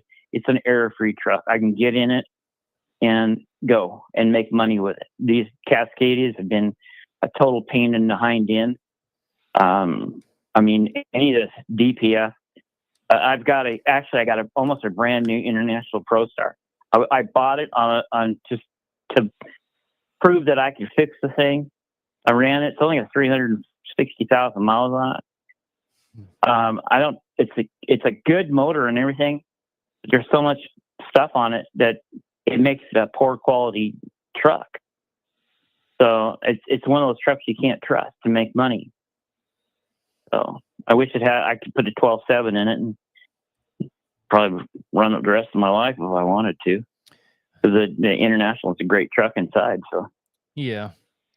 I really think you need to take your EGRs off and clean them, and magically your problems will go away. What do you clean the EGRs with? I don't. Is there a chemical you're using? I don't. I take them off, and some company comes by and picks them up and brings them back, and they charge me $300. I don't even ask them. They just come back really clean, so I don't worry about it. I have no clue what they do. Really? I mean, for $300, there's a couple places I can here clean it myself for that. No, I don't. That's a good thing. There's a couple companies here in town that claim they can fix or claim they can clean completely the one box and completely the EGR. So I'm looking into it, but I don't know. Yeah, have them do it. It's hard to say here in Phoenix. All right. Hey, thanks. I enjoy your program. I enjoy your videos too. All right, man. Well, I appreciate the call. You have a good night and good luck. Thanks. Bye-bye. Yep. Bye. Fortunately for me, I never owned a truck with an EGR or any of that, or DPF or anything. But unfortunately for everybody else, it kind of limits my knowledge on them as well. So anyway, we got lots of callers, but we also have 40 some minutes left, so we should be able to get to everybody. We'll just keep running them down. The number is 573-422-4225. There is 12 people on, so I don't know if I'll get to you if you keep calling in, but we're going to try anyway. We're at least going to get to all these people for sure. This is Hack Nation Live. I am your host, Aaron Bennett. I own Hack Nation. We do this every Wednesday. I appreciate everybody that comes by. If you're watching on YouTube or on TikTok and you want to hear the caller, you got to go over to Facebook or YouTube to watch this, and then you can hear the caller. We're going to go ahead and go to Tim. He's got a question about his 6TS. What can I do for you, brother? Hey, how are you doing tonight? Good, man. What can I do for you? Hey, I bought a 96 Pete. It has a 6TS in it.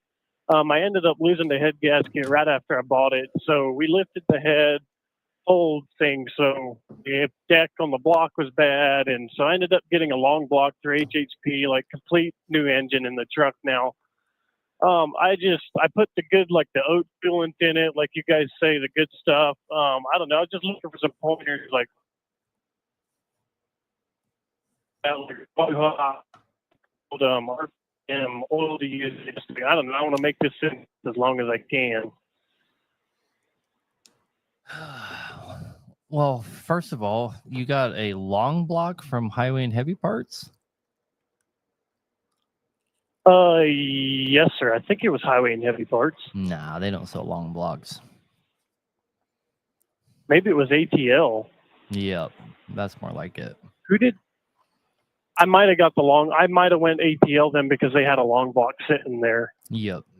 It ended up being quite a bit cheaper to go get a long block than just taking my block to machine shop, waiting, like turnaround time and all that. Yep. We're doing the long block thing now too because it can be more cost effective. Okay. I think I had got the rebuild kit when we thought we were going to rebuild it through. I had got a quote through HHP. Maybe that's what it was. Probably. So I probably did the long block through ATL then. Okay. All right. So I mean, basically, your question is just what should you do right out the gate?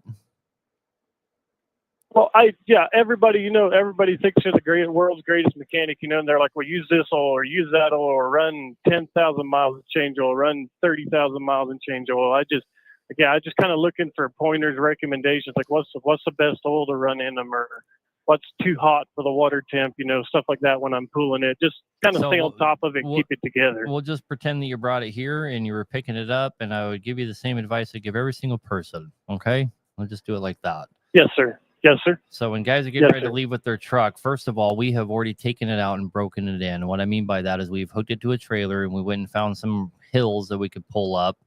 And we will work the engine. And what you want to do is, within the first, you don't want to run it much unless, right away you want to get hooked to the load and go hit some hills. And it's not about how many it's not about how many miles you put on it. What matters is how many times you can get it hot under load, which means your engine fan's going to come on while you're working the engine. If you can get that engine fan to come on 5 or 6 times, because you're working it, pulling a hill, using brake or whatever you have to do. What I like to do is be in like 7th direct, or, they'll say we have an 18 speed. I'm in 7th direct or 7th over, something like that. And I'll pull it down with the, where I can climb the hill and I could actually grab a gear if I needed to, but then I'll use the brakes and pull it down. Right. That way I'm in control and I can let off the brake and let it come back up, so I can watch my pyrometer and all that kind of stuff, especially on something like your 6TS. Be in a position where you use some brakes. It's not going to kill your brakes. Not a big deal. Drag that engine down, get it hot, make that engine fan come on. You're better off finding a good hill and going down and coming back up it and going down and coming back up it than you are going 100 miles trying to find 3 or 4 different hills. That makes sense?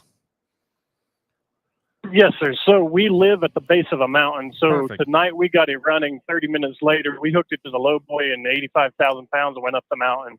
There you go. And as long as you got that engine fan to come on under load several times, you're good to go. Then from there, I tell everybody to change their oil within 1,000 miles or however long it takes them to get home, because that break-in oil is expected to have metal and all kinds of contaminants in it.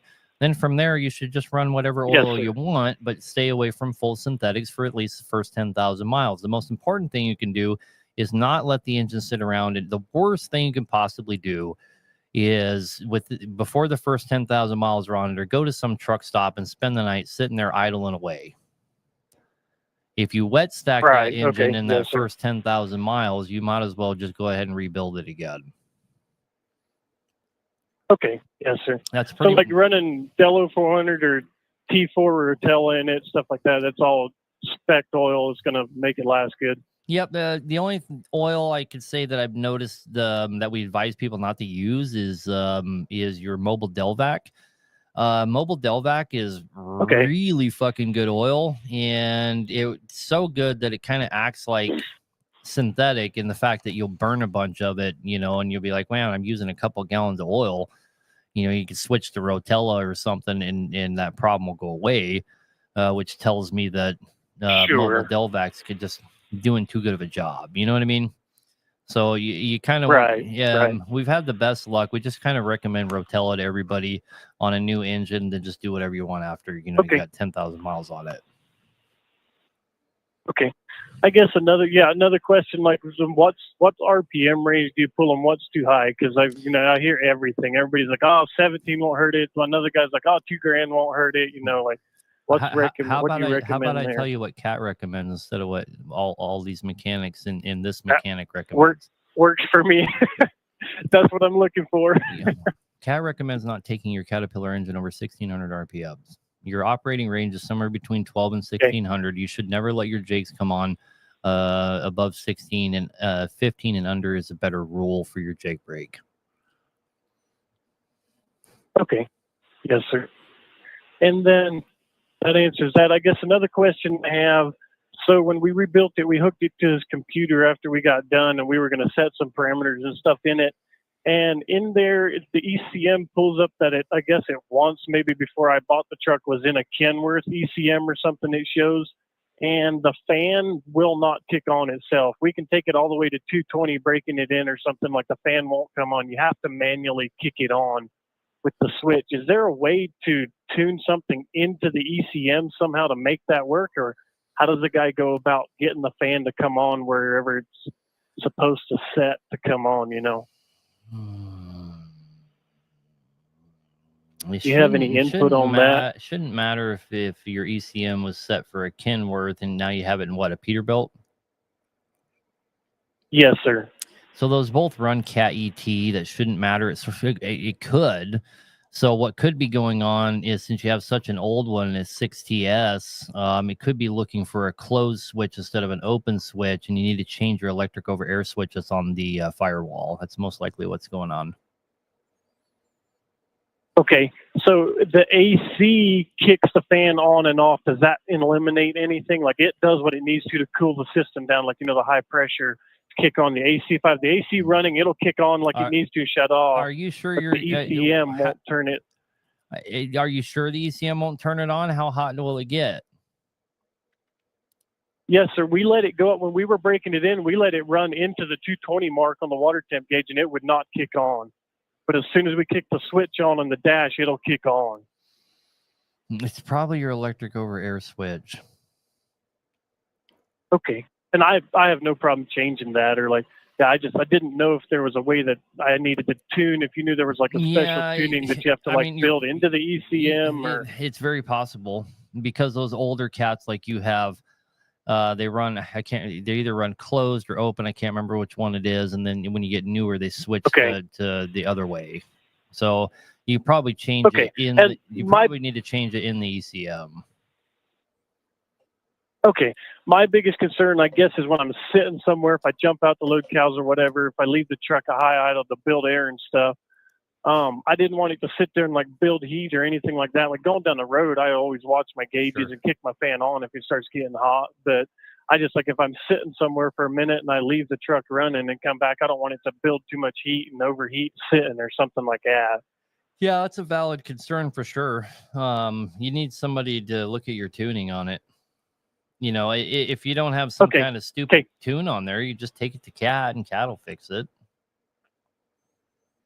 Oh, okay. Okay. I don't, it's just got whatever he had when I bought it. It's nothing crazy. It just pulls good. So, yeah, they'd do it for you. Okay. Yeah. Okay. Okay. Well, I guess I can talk to them then and we'll get something figured out about it. All right. Hey, man. Thank you. I appreciate your time. Yep. Good luck. Have a good evening. Bye. Okay. Bye-bye. I've made a lot of break-in videos, especially answering the guy on TikTok here. I've made a lot of break-in videos in North Dakota. You'd have to scroll back quite a ways, but I've made probably 4 or 5 where I'm actively breaking in the truck. And we've made videos of me doing that, and I explain the entire process. So yeah, you'd have to go find them. Good luck with that. Anyway, Larry Wallace, you got a question about a DD13. I know the answer. Find a big cliff and just keep driving right off it. Hello, I'm just kidding, buddy. You there, Larry? Oh. Yeah, I'm here. Hey, Aaron, I'm here. I had enough. Yeah, I didn't want to hear that part, but anyway. How you doing, Aaron? Good, man. I'm just teasing you. What can I do for you? Remember, I know you don't remember, but I talked to you last week live about the low oil pressure on the DD13, you were saying, asked something about what the code was saying. Well, but anyway, we figured out what it was. It was a oil suction manifold failure, which caused that oil pressure to go down to 0. And so with that being said, when we read the ECM, it said it was 1.5 hours logged on the ECM that the truck ran below oil pressure. So we put the new oil suction manifold back in and put the, we didn't check the mains and rods. So my question is, what you think the chance of those mains and rods getting damaged during that process of that manifold failing. Oh, incredibly high. How low was the oil pressure? And who the fuck ran it for an hour and a half with low oil pressure? Just pretend like it wasn't you. It's fine. No, it wasn't me. You need that. That's a whole nother story. Whole nother story, buddy. Sure. But that's what define low oil pressure? Well, it was like it was at zero. Then we got it up to like 8 psi's. But when if you gave it gas, it would go up to like 30 or 40. But you let off the gas, it'll drop right back down to zero. If you don't have any damage from an hour and a half of that, I would be incredibly surprised.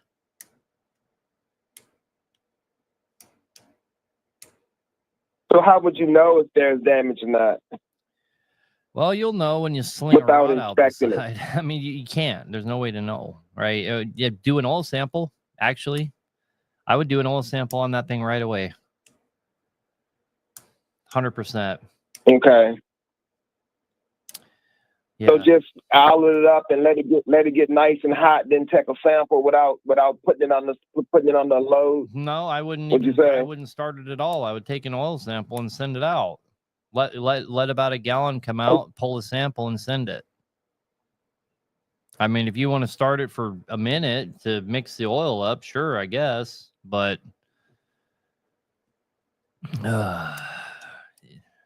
did Diesel Beast? I know. I'm sorry. Nothing. I'm just kidding. No, I'm just teasing one of the guys in TikTok.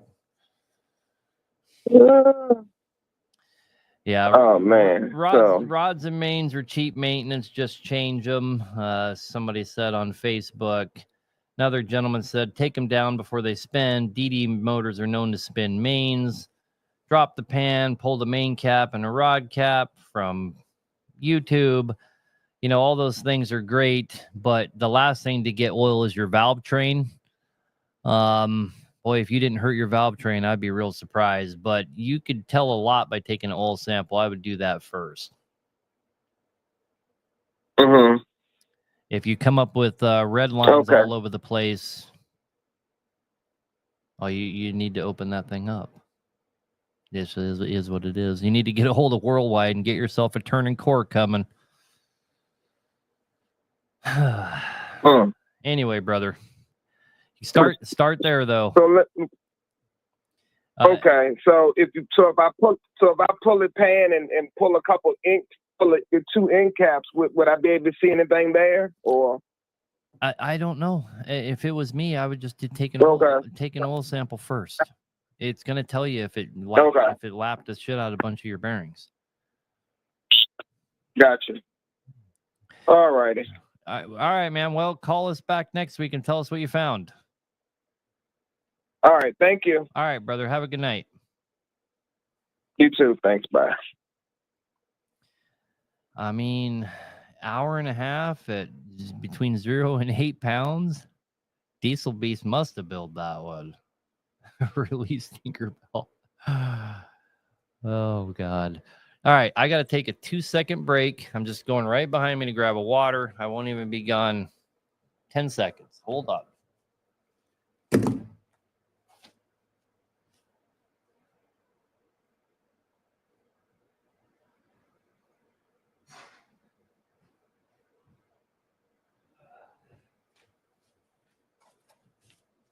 All right.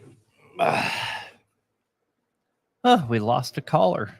They must have thought that told you I'd be back in under 13 seconds. Get the fuck out of here. All right, here we go. We lost one caller. They must not have believed in my 10 seconds there. Hello.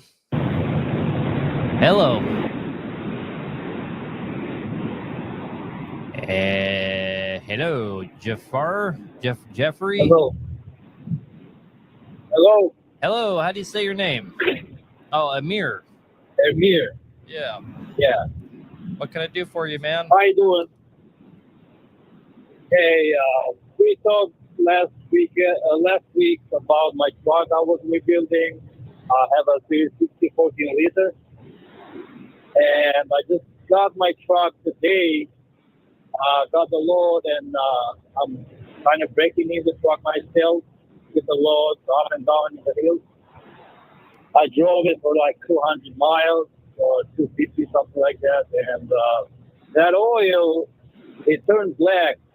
Like in like 200 miles that I drove, it turned black. Is that normal, or just for the braking process of the first oil change, or I'm gonna have that black oil again as soon as I pour fresh oil over it? Are you concerned because the oil's turning black? Yes, because when we spoke last time, you said the only thing that turns that oil black is if combustion goes to the oil. And I just got a fresh engine and all the piston liners and everything. Yeah, but when they're brand new, man, they're gonna tend to put a lot of combustion gas down into the crankcase. So it's not unusual to burn a gallon or so of oil when you're breaking them in, over the first 10,000 miles, and that should go away. So I wouldn't worry too much about it yet. Don't overthink it. Okay. All right. I have another question. I think I'm doing the breaking in right. So my oil temperature is going up to 208, and I never seen this temperature that high before I rebuilt my engine. Is that normal?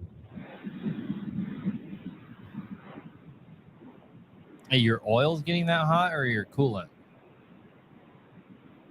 Oil and coolant. I mean, they're about the same. Well, maybe there's a correlation there. You'd never seen your oil get that hot before, and your oil's turning black immediately. Maybe you broke rings right out the gate, and you're putting combustion gas down into there, and it's hotter than shit. You mean on the new rebuild right now or before? Right now. You're having the problem right now.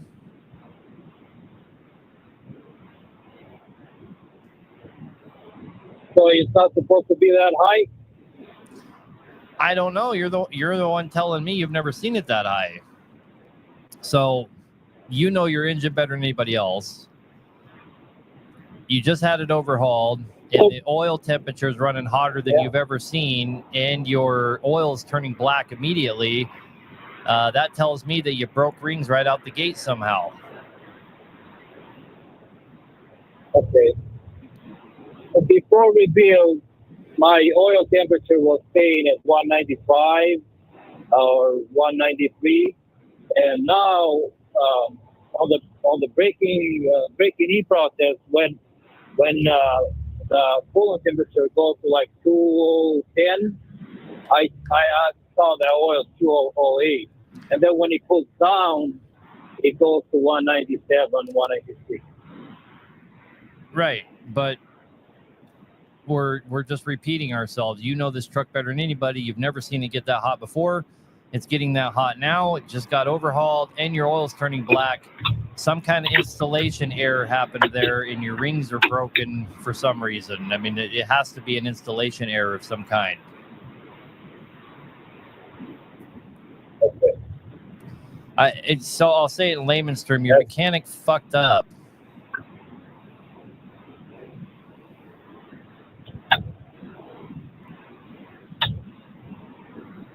All right. That's not what I wanted to hear. Well, I mean, you just gotta deduce it down, right? Do I have a what? You just gotta logically deduce it down. You have all these correlations that say that you have broken rings or something. All right, brother. I hate to be the guy that tell you that, but I mean, your oil's turning black and the oil's getting hotter than shit. That spells both of those say combustion gas is going directly into the crankcase. Okay, all right, man. Thank you. All right, man. Have a good night. Try to. Not really. All right, bye. I mean, the show isn't for telling you what you want to hear, but fuck. Yeah, that's what I mean.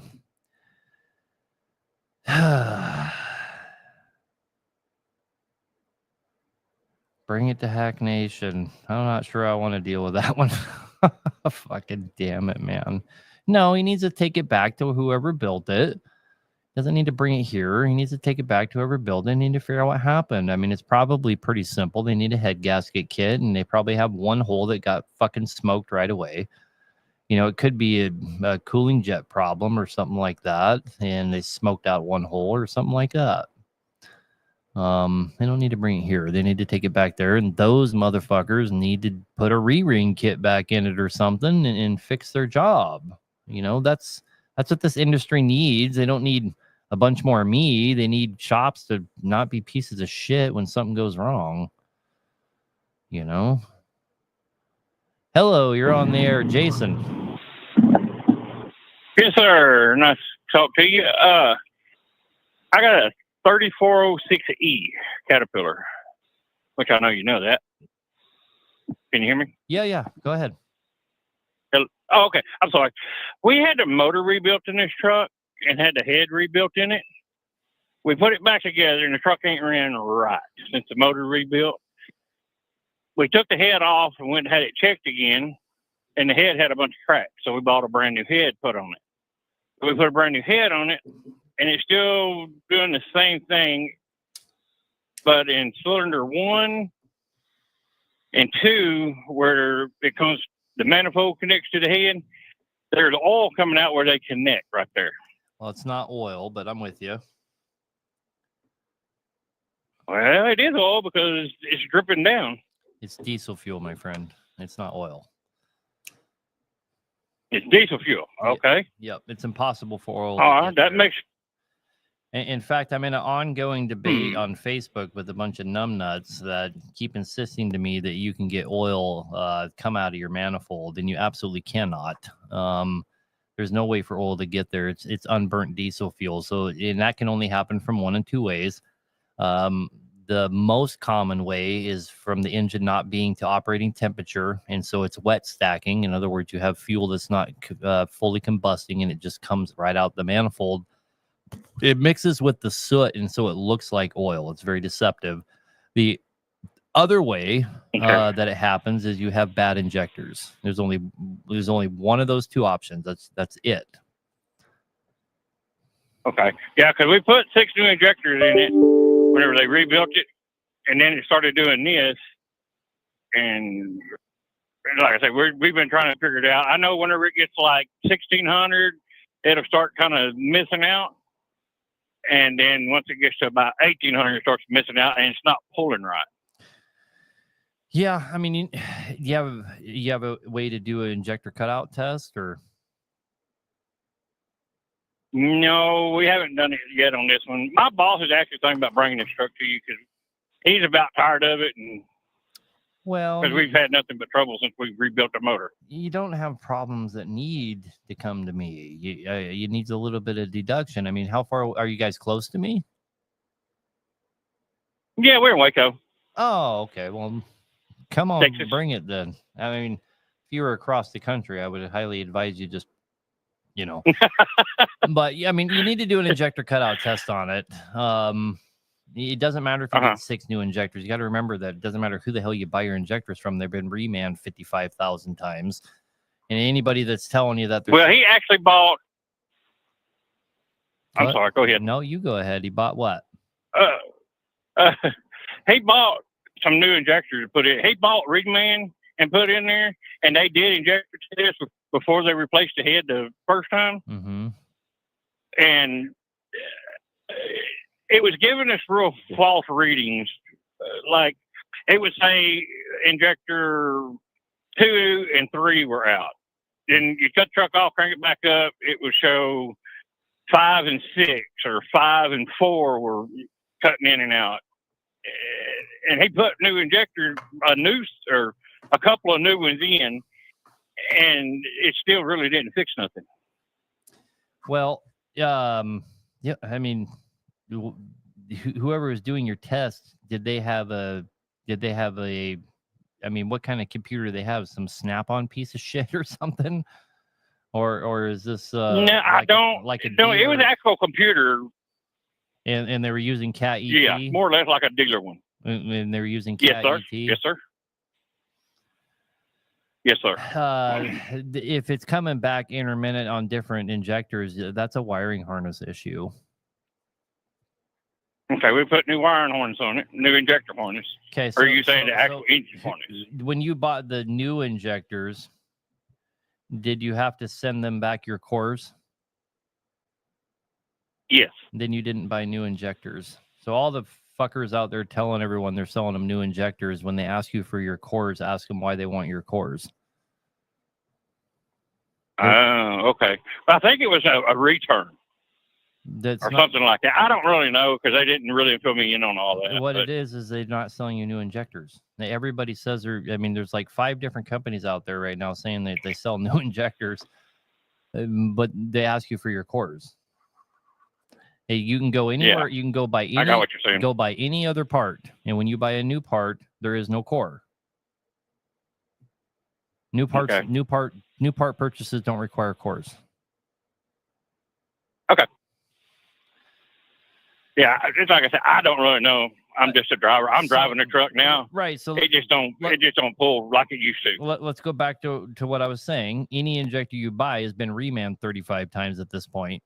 So it doesn't matter if you bought 6 new ones, you might still have a bad injector. And if somebody was on that, I got what you're saying. If somebody was on that has Cat ET and all that kind of stuff, they should have been able to figure out what injector was bad, even if they were manually cutting them out. So, yeah, I don't want to talk shit about anybody, but you probably need somebody that's better with a computer, and they could have already figured it out for you, and you'd be on your happy day. Yes, sir. That's what I've been telling my boss. We needed to bring it to you because I watch you all the time on TikTok. And, man, you know what you're talking about. I'll tell you that. Well, I appreciate that, man. But I don't want to take up no more of your time. I know you're getting tired. But yeah, that was just wondering. All right, man. You have a good night. Thank you, sir, very much. Yep. Bye. I get all my injectors from Highway and Heavy Parts. They're the only guys I know doing new injector bodies and new solenoids on every injector they do. And they didn't used to do that either. That's, it's not a brand new thing that they're doing, but it's a newer thing that they're doing. I used to have a lot of problems with their injectors as well, along with everybody else's, but theirs are vastly improved. I almost never have injector failures now from them because they got the newest injector there is, as far as just what all they put into them. So anyway, guys, people keep calling. There's only technically 10 more minutes of this show. I'm going to burn through as many calls as I can. There's been a lot of guys that have been on hold for up to 50 minutes. In fact, there's several. I'm going to especially get to you guys. Let's do that right now. Let's try and keep them as short as we can, guys, so I can get as many people as I can before we end the show. I don't want to run a whole extra hour like we did last Wednesday, but I'll stay here for a little while. Craig, what can I do for you, brother? Yes, Aaron, thanks for sharing your knowledge. I got a 2005 Freightliner Century that we was putting an exhaust pipe on it, and then I just, on the back of the turbo, the down pipe, the elbow, I said, well, let's just put a new turbo on it. We're in there. It's got 100-some-thousand on it. So I bought a cheap turbo and put it on there. And I don't know what has happened at the time, but it will idle up and down. And so I took that cheap turbo off and went and bought a good one. thinking that that might be the problem. But it still does it. It's kind of like when you first start the truck, it puts a load on the truck, I guess, to warm the truck up, from my understanding. And it'll sit there and idle. That's only possible if you have a VGT. And it does. Do you have a VGT turbo? Is the only way that's possible. Okay, well, I'm not sure exactly what it does, but the point is, it'll sit there and run smooth. It starts good. It don't smoke, and it runs strong. But if you just sit there and set idle, it'll like cut in and out on its own, and it's weird. And then if you drive it, it's got full power and everything, and then it just like falls on its face, like the turbo quits working. But then when it comes back, if you smash on the pedal, it'll just set you back in the seat, because I mean it's 14 liter.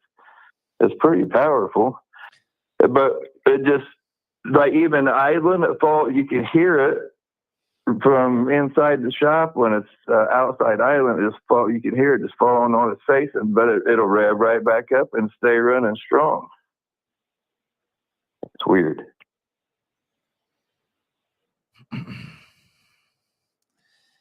And I changed. Let me see where was that? I mean, you have a 14 liter. I can't remember. Variable pressure. The variable pressure output device, and I had it at the dealership at one time, and they said it was that. So we put a variable pressure output device on it, which is the air lines that run. Yep. Yeah. So we've put that on there, and I put 2 turbos on it, and to thinking that might be it, and I just can't get to where it'll quit doing that, because it's still your V pod. This is going to be like the 4th or 5th show in a row that somebody called having problems with their V pod. Has such a shit ass design.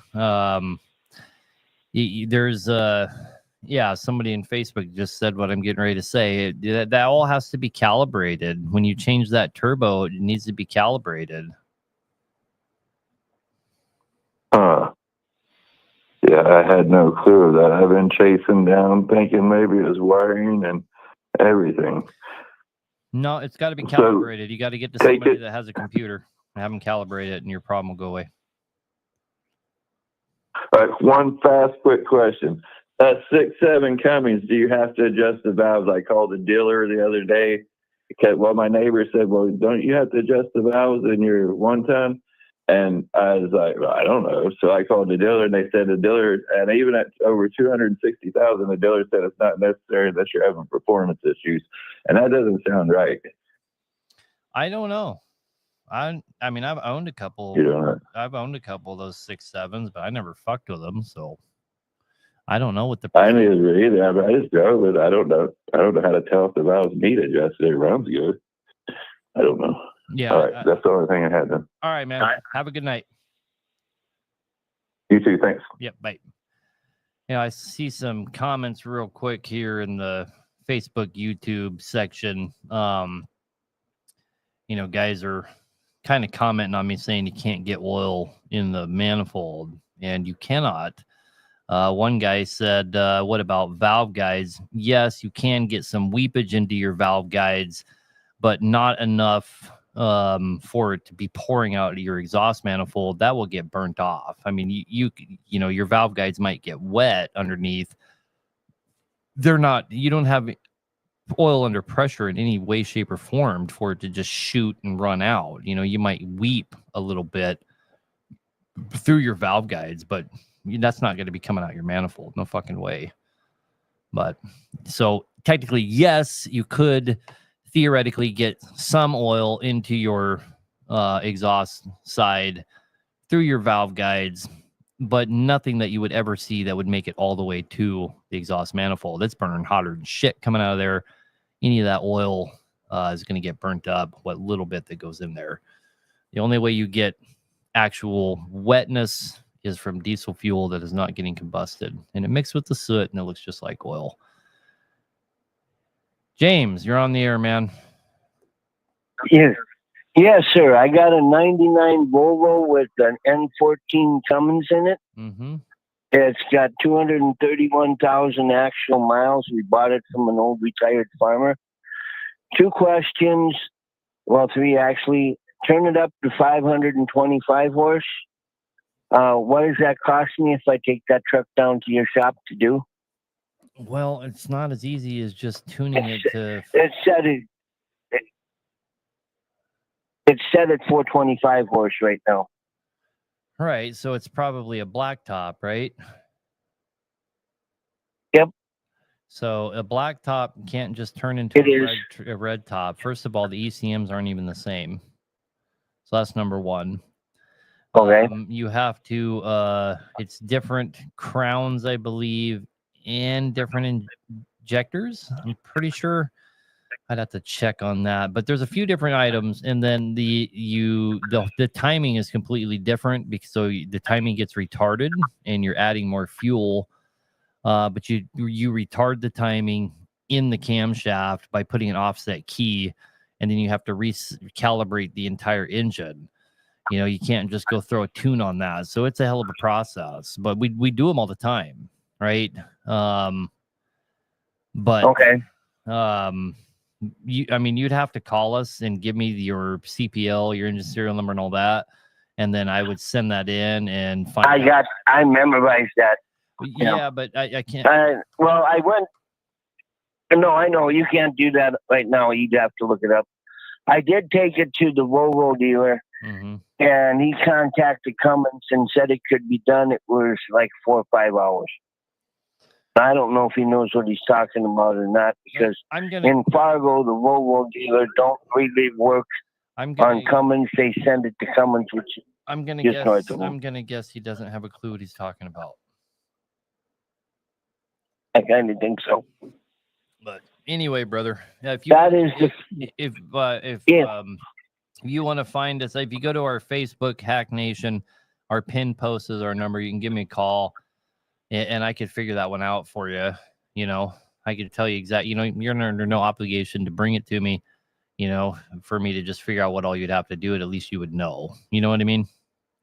And it might be well, I want it done anyway. I understand, but there's there's so many CPLs out there. You might be you hardly have to do anything, and it might be you have to do a whole bunch of shit. There's only so just give me a call tomorrow or whenever, and we'll figure it out for you. All right? Can you give me a number to call without going through that Facebook thing? Oh my God.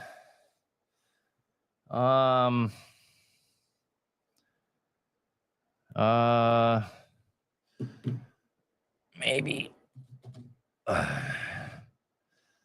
Let's see.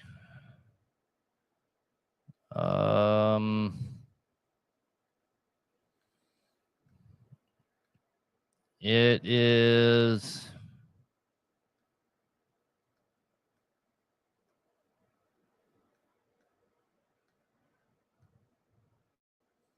Oh, I have no way to get it while I'm doing this show. Unfortunately, I should write it down so I have it. You think I would know our shop number by heart, but I don't. Well, if I had everything on my plate that you have on yours, I probably wouldn't be able to either. The other question I have is an oil pressure situation. When you start this truck up and it's cold, it has like 80 pounds of oil pressure. Perfect. And it only goes down to like 50 when you're going down the road, 50, 60. Yep, that's pretty normal. Okay, that's what, because the Volvo dealer said I should not have more than 40. Okay. So I don't know. I don't think the Volvo dealer knows nothing about Cummins. Well, that's really high for an N14, but 40 going down the road's not bad, or 50 going down the road's not a big deal at all. Okay. Yeah, I wish you'd have stayed in North Dakota. It'd been easier. But I'm glad you're where you're at, I guess.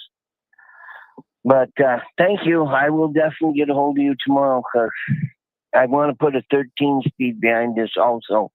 Do you guys do transmissions also? My sons do, and they're right down the road from us. Okay. Yeah, because this has got a Super 10 in it. And I don't really like that transmission. Yeah, you'd have to talk to them about that. We're so snowed in with engines, we just don't deal with anything but engines, you know? Okay. Well, thank you, sir. I appreciate what you do. All right, sir. We will get a hold of you tomorrow. All right. Have a good night. Thank you. Bye.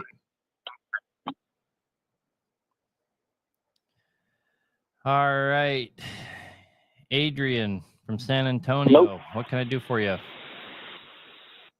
Hey, Aaron. I have a 2005 Western Star 4900 FA with a Mercedes in it.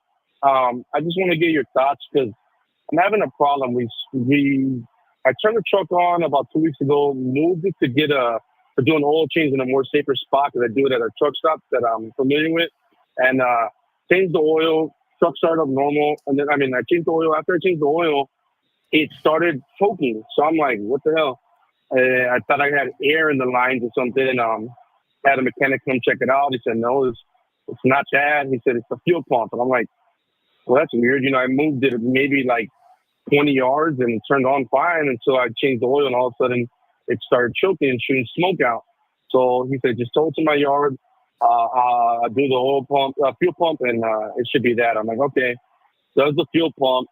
He said that the fuel was reading at like 20 psi, and then when he changed it, it was at 60. So he said it was good. And he tried starting it up, didn't want to start up, did the same thing, that choking. So he then said it was injectors. And I'm like, okay, so are you sure? What makes you think it's injectors? He's saying because it was shooting out smoke and it's making like a kind of like that cam noise and like with a big old cam on it. And he's like, you have 3 out of 6 injectors bad. I said, okay, well, let's go ahead and get that replaced. We right before we were about to replace it, he said that the code on the computer popped up a turbo solenoid, and he changed that out. And he was about to take out the injectors, but he called a specialist in because I guess he didn't want to do the job. He wasn't 100% sure, which was weird to me because he said 3 out of 6 were wrong. And the specialist came and he saw on the computer that my engine hours were at 0. So the mechanic calls me. He's like, "Hey, it's your ECM is bad." So I was just trying to get your thoughts on that because I've already spent money with him, and he's not really sure. He said he bought him a guy, but I don't know if that ECM sold everything off. What do you think? I think that you're dealing with idiots. Yeah, that's kind of what I thought too. I'm not gonna lie. I'm kind of new to this. It's my first year, and my dad helps me a lot, but he works over the road, so he can't help me with like everything. Right. You need to go somewhere where they're not idiots.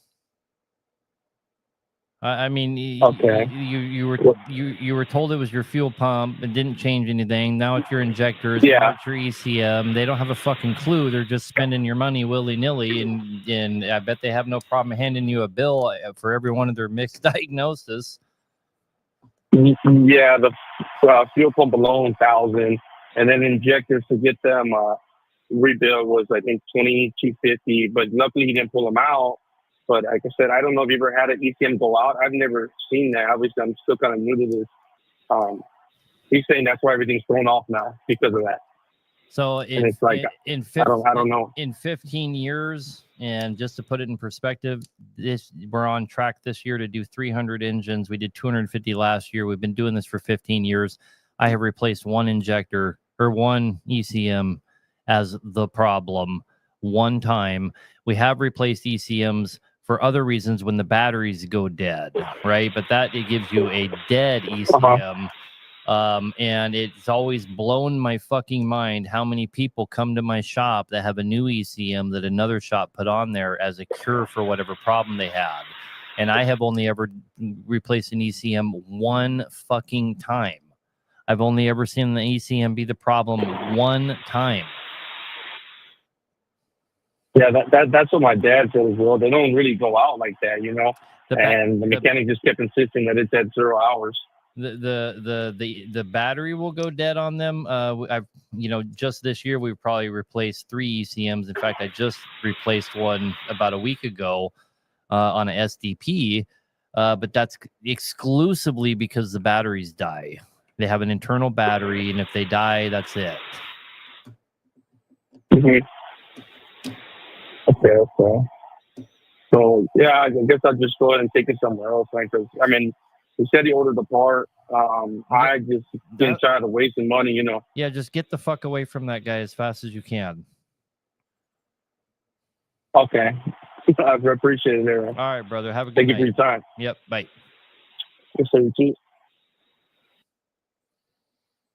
I mean, it's not like I'm immune to throwing parts at stuff, trying to figure it out, but at least I have the decency.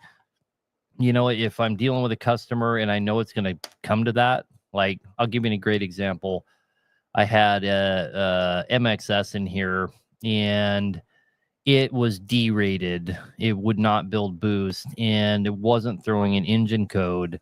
So I called the customer and I said, hey, man, you got some kind of wiring problem here, and I'm going to have to throw parts at it till I figure it out. What do you want me to do? And I gave him a list of the parts I was going to throw at it. I said, I'm going to start with your boost pressure sensor, and then I'm going to do your barometric pressure sensor. Both of those are a diaphragm, and those diaphragms can get gummed up from soot and stuff like that, and they won't read, and the ECM will think it's not getting enough boost, or it'll think it's at the wrong elevation, and it won't fuel correctly, and it will seem derated because it's not fueling correctly. And so I did both of those, and it didn't cure the problem. So I called him again. I said, hey, I got to throw more money at this thing. It didn't cure the problem, but I let him know, and we talked about it, and I did the intake air temp sensor. That one can also cause you to have a derate type situation. That didn't fix it. And so I did the coolant temp sensor, and what the fuck, that fixed it. Now, it was the coolant temp sensor. The engine wasn't reading the coolant temp, and it was actually derating the engine. What the fuck? But the point is I involved him in that process and told him up front, I have to throw money at it. I don't know what's wrong with it, and here's the process we're going to go through these things. I'm not immune to it, but there's a right way to do it, right? It's not, oh, it's your fuel pump, $1,000 later and $1,800 in labor, and oh, never mind, it's your injectors and whatever. Fucking annoying. Robert, Daniel, one of those two. Hello, Daniel Roberts. Maybe. Hey, man, how you doing? Good. What can I do for you? So I just need your opinion on something. I got a good old running Kenworth with a Series 60 in it, but it's a DDEC 3 upgrade to DDEC 4, but it's the 11 liter. Can it be rebuilt as a 14? I don't think this model came with the piston cooling jets. No. No. The easy answer is no. Would it be better to get a core and swap it in? Sure. I mean, you're going to deal with, your 14 liter doesn't have the same ECM. You're going to have wiring harness issues. You'd have to get up with custom truck or something like that. Yeah, it's a good running truck. And it doesn't have a lot of miles on it. It's just one of them things where, it's not got the power that I would like out of it. And, it struggles more than I want to deal with it. I used to run it more like local, kind of like inner city stuff, but I moved out toward Wyoming now, and I run a lot more interstate and everything. And it's rated at 400, and it's not cutting the mustard. Get a different truck.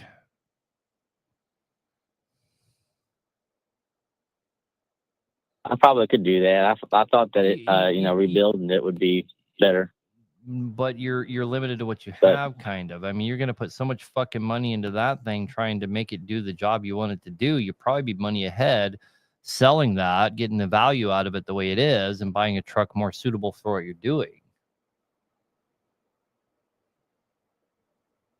Probably so. I think for probably what I get out of the truck, it's in really good shape. It's a 96, but I think that after I sold it, I probably would get maybe 10,000 out of it or something like that. Probably sound about right. And that's probably about the same as what an in frame would cost, maybe 15. So it'd be about a wash, but I don't know if I can get a truck that'd be decent for anything less than 30. If you're just trying to in-frame it, yeah, go ahead. But it sounds like you're trying to do more than just in-frame. You're trying to, repower it or something like that.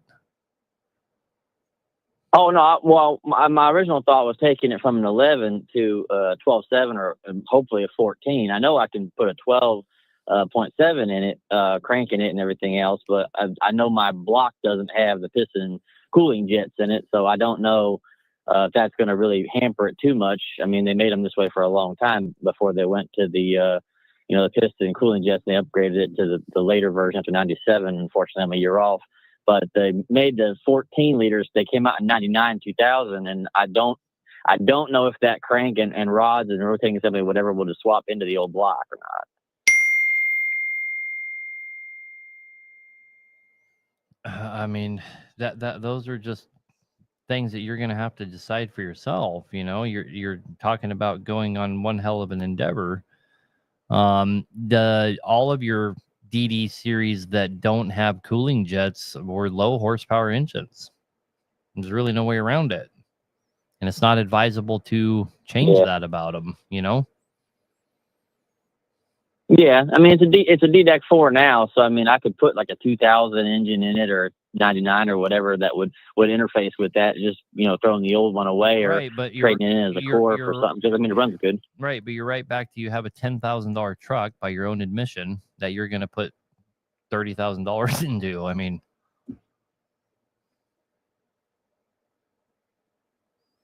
Well, so the only reason why I say it's only worth 10,000 is not because the truck's in bad shape or anything like that. So I don't really think an older truck, the market's really going to provide a buyer that's going to want to pay, what, $20,000, $30,000 for a 25-year-old truck. I mean, maybe I'm wrong. I haven't priced anything out, but I don't think I could find a truck probably from a 2000 or a 2006 that's in good shape, and has paperwork or anything on it for probably less than about 35, 45,000 at the low end. So, I mean, I don't know.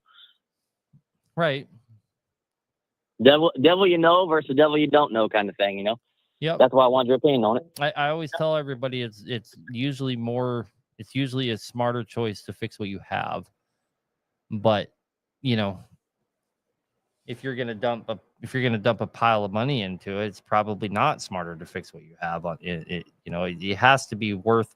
It's kind of like when a guy brings me a Freightliner Columbia and says he wants to drop a 640 cat in it. Like, okay, well, it's $54,000 for that engine, and after you get done doing the job, the truck's still only worth $32,000. You know what I mean, or $28,000. It doesn't make any fiscal sense. That's really what I'm getting at. Yeah.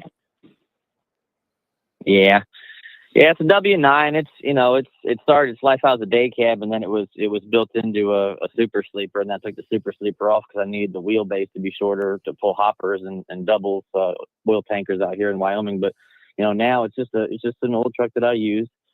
So it was what it was. But I don't mind getting a new truck. That's just like I say. I was trying to see what was the best route to go with it. Out here, there's not much in the way of trucks. I have to try and fly out somewhere and drive something back if I wanted to buy something. This area's kind of dead. Yeah, but you're a truck driver. That's not a problem. No, it really isn't. And that's the same thing I do with cars and bikes anyway. I never buy something local. Even when I lived in the Midwest, I always would fly to California or Florida or somewhere, buy something that was in better condition, a better state, and drive it home. So it's not a big deal. It's just the market. I don't know what's out there. I have to look. Right now, it seems like the best place is either Truck Paper or Facebook Marketplace, where everything's at. Well, good luck with all that, brother. I got to get to these other guys, and so I appreciate you, man. Yep. Have a good night. Yep. You have a good night. Appreciate you. I swear, guys, you might find this hard to believe, but I probably talk more people out of doing repowers than any conversation that I have. I get those calls nonstop. And the thing is, I think I'm better off talking guys out of them because guys have to understand what they're getting into. It's the most common phone call I get. And for every 50 I get, I talk 49 and a half people out of doing it. Tony, ISX problems. What can we do for you? Are you there, Aaron? Yeah. Hello? Yes. Hey, Aaron. Hey, I talked to you a few weeks ago when Highway and Heavy was with you, and I was after I did a rebuild, I was having a lot of suit problems, and you guys said it was probably the turbo acting up. Uh-huh. We did change the turbo and the actuator, but now I'm having boost issues. It's the first trip out with it, it blew the turbo gasket, and then lost boost. And then when it went back, then it had blew the exhaust manifold gasket. So they replaced them, and then about another 700-800 miles, it's lost boost again with another boost leak. And I know I got a new EGR cooler, everything's on there, but I think it's going when it loses the boost, it starts throwing EGR cooler codes for temperature and everything and efficiency. But when the turbo's working right, it don't throw those codes at all. Sure. What would keep making me get a boost leak is it's always like 800-900 miles after I take off until it starts. And then they find it, like I said, the first time was the mounting gasket for the turbo. Then it was the exhaust manifold gaskets, which I think was brand new. They just did an engine rebuild on it. So, it keeps blowing gaskets or something. But I know, like I said, EGT or EGR codes constantly pop up once it starts acting up. Well, yeah. And I think my intake temperature is running high from what it should be. So, there's only two possible choices there. Do you have? Yeah, is this thing stock or deleted or what? No, it's stock. All the mission stuff's on it and everything. Okay. So you have back pressure going on. Your DPF is plugged or something like that. It was all just cleaned and everything right before I left out this last trip. We just did all the DPF, DOC, all that was cleaned and everything. Just had them all baked out, all the flow tested good on them, put them on, and I got like 795 miles, and boom, it did it again. It's all within like 700-800 miles after I leave is when it happens. That's when it just drops off again. Everything's working fine before it, climbing hills fast, boost is 32, 34 constantly, sometimes 40. Then all of a sudden, you're climbing a hill or you're just going down the road. All of a sudden, next thing you get, you don't have no boost no more, and it stays that way until they figure out what gasket blew this time. Like I said, with the manifold gasket, the turbo mounting the first time, and then last time was the exhaust gasket on the manifold. And it takes off fine. When it gets done, it gets almost 800 miles, and it happens again. Well,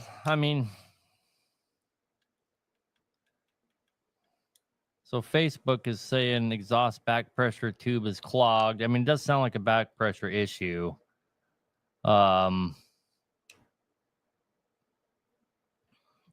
So you only either these guys are not doing a good job installing this stuff because there's two correlations here. All this stuff just got put on, right? Mm-hmm. And you're having these problems. So either they're not doing a good job, which is probably not very likely, right? They're probably doing a good job. Or you have some kind of back pressure issue, despite the fact that you've had everything burned out and cleaned out. Something's causing you to have back pressure issues. Okay. If the air intake temperature is running hot, would that cause it too? If the air intake temperature, how hot should the air intake temperature be? Like if it's 95 degrees out and you're working it, what's generally the rule? I don't know, but it's not that. It can't be that hot. I know that. What are you seeing? 160, 180, 190, sometimes 200. Even when you're sitting there idling, sometimes it'll just idling like you started up and you're idling right before you take off. It'll have 164 on intake. Back pressure issue. It's not moving the air. You have everything you're saying you have a back pressure issue. It's not flowing. Okay. Maybe you need to have anything to do with the EGR cooler? Maybe you need to put a new DPF filter on altogether. Well, we did that. Well, I thought you said they burned it out. We put another one. We put a new one. Well, we did. I put a new one on, and it got clogged up again after a couple thousand miles. So then they baked that one. But we did replace it already once, and it did the same thing. It didn't fix it. So then when it got full again from all, when you don't have the boost, it makes so much stew to clog them up pretty quick. So we had it baked off before we left this time, and it did the same thing again. Yeah, somebody One guy on Facebook said delete it. but another I guy, thought about it, but I run California. yeah, you know, it's funny. Somebody just asked on TikTok, what's the worst state for regulation, for emissions regulation? Well, how could you even ask that? It's fucking California. It's California. Yeah, California, hard. Yeah, hard bullshit. But another guy on Facebook says there's some story missing here, and I really feel, I really am endearing to that comment. I feel that there's some story missing here. Something's not right, right? So, you know, you might not be trying to purposely, you know, leave some of the story out, but something's not adding up. You have a back pressure issue. There's no doubt about it. American Iron says, call the DPF guys and ask the questions. They're in Atlanta. I don't know who he's talking about, but, you know, we don't mess with after treatment stuff here. You know, we'll do very limited anyway. We'll clean out people's EGRs and stuff like that. We don't delete trucks. We don't care if your truck is deleted when it comes here. Yeah. Which we cleaned out the EGR. We put all new sensors on everything. Cleaned out the EGR. We did all the tubes. Everything was clean. Yeah. So you're getting a back pressure. Like I said, we just did a whole complete rebuild on it. And what's weird, it didn't do it before the rebuild. That's what's strange. Never had those issues before the rebuild at all. And it was burning oil like crazy. We did the rebuild, and now we have these issues with boost pressure constantly. Yeah, but it's not because of their rebuild. You got something going on with. No, I hope your after treatment is having a problem. Another guy says maybe the EGR is stuck open and the cooler is clogged. Well, the EGR valve, I have an app. I'm watching it when I'm going down the road by the diagnostic thing I run, and it goes 30%, 40, back down to 2, 0, 18, constantly moving around. So I know it's not stuck open or nothing. How hot should the exhaust EGR temperature be as it's coming out of the EGR? Because I was thinking maybe it's clogged there too, and that's causing it. I don't know. I mean, we just put a new EGR cooler on it, so I hope, but maybe it got clogged up when the turbo wasn't acting right. Before I put the new turbo on, maybe it suited it up, maybe? Yep, sure could have. Okay. You bet. I keep getting, EGR recirculation codes once the turbo acts up, and I get the EGR recirculation code constantly. Yeah, it might be worth pulling it off and seeing if you need to clean it already. But you're gonna hurt something. You're gonna smoke that head's what you're gonna do. You're gonna crack that head out really bad. Yeah, exactly. I don't want that to happen. So yeah, you need to figure out what's going on there, man. Somewhere there's a back pressure. Like I said, and they don't do it till you drive it 800 miles before it ever does anything. So, they run the regens, we take it for test drives, everything works fine, they say it's good to go, and then, like I said, it's always between 700 and 800 miles is when it loses its boost. It's always around that. So something's causing it, I guess, enough to blow the gaskets out, like you said, back pressure or the EGR cooler maybe, or. Okay, so it wouldn't have nothing to do with anything else. It wouldn't be a plugged charge air cooler, would it? Would that help it at all? Is that plugged up for anything, or? No, I mean, of course it can be, but it doesn't sound like it to me. Anyway. Yeah, because I mean, there's other times you have great boost at 38, 40 pounds. Right. Then like I said, then all of a sudden it just falls off, and then you can hear the air escaping around the engine because you know how the boost leaks are. You hear them right away when you're under pressure. No, it's exhaust manifold back, guaranteed. Okay. So somewhere we got back pressure or the EGR cooler or something then. Yep. Good luck, my friend. How to figure out where the back pressure was? How would we figure out where the back pressure is if everything's been cleaned and I don't taken know, apart? It's one guy said on here a whole lot of chasing and no troubleshooting, and he's right. You need to go somewhere where they do some proper troubleshooting and figure out your fucking problem. Okay. All right, man. Okay, I know people did the rebuild, ain't the people at that now, but I'll try someone different and see if they can do it. We're getting old, I keep dumping money into it every week, and it's a pain in the ass. So. Yep. Okay, I appreciate it, Aaron. Have a good night, man. Yep, you too, man. Good luck. I hate when people call with stuff like that because even though we're work on engines like that all the time. We just don't mess with that stuff. And I never owned trucks like that, so my experience is just too limited. Brian. Okay, yeah. Hey, how you doing, man? Good, man. What can I do for you? Just got a couple questions. I got a C15 single turbo Acer. I had an injector that was kind of coming up on the Caddy T as questionable, so I swapped that out. It runs better, idles better. My question to you is, I got no boost in 1, 2, and 3. It's a 10-speed. I got about 20 psi, and the rest of the gears consistently never cuts out or anything. Where would you start with something like that? It's derated. Yeah. So what would be like the first, I don't know, 2, 3 things you would be looking at? The tuning. Checking. You already said it's a single turbo, so somebody did some kind of delete tuning on it, and they fucked it all up. Mm-hmm. Okay, cool. Yeah, I mean, there was a code for a crank sensor. I got a new one on there. Don't know if it's related or not, but it's still coming back even after I changed the sensor. Obviously, I checked some of the wiring, not everything, but yeah, for sure. Okay, I appreciate it. Just that's what I was wondering. Straight to the point. All right, brother. Good luck. Yep. Thank you. Yep. Bye. Bye. God, if they were all that easy, we could take 100 more calls. The last gentleman that called, the DPF guys in Atlanta, I'll give you the number if you're listening. I'll give it to you twice. Yeah, it's 404-999-1361. That's 404-999-1361. They might be able to help you out. Dave's Auto did the single turbo. I don't think Dave would have a fucking clue what he was doing with a big rig. Joey, maybe? Hello? You're on the air? Hi, is it me? Yes, sir.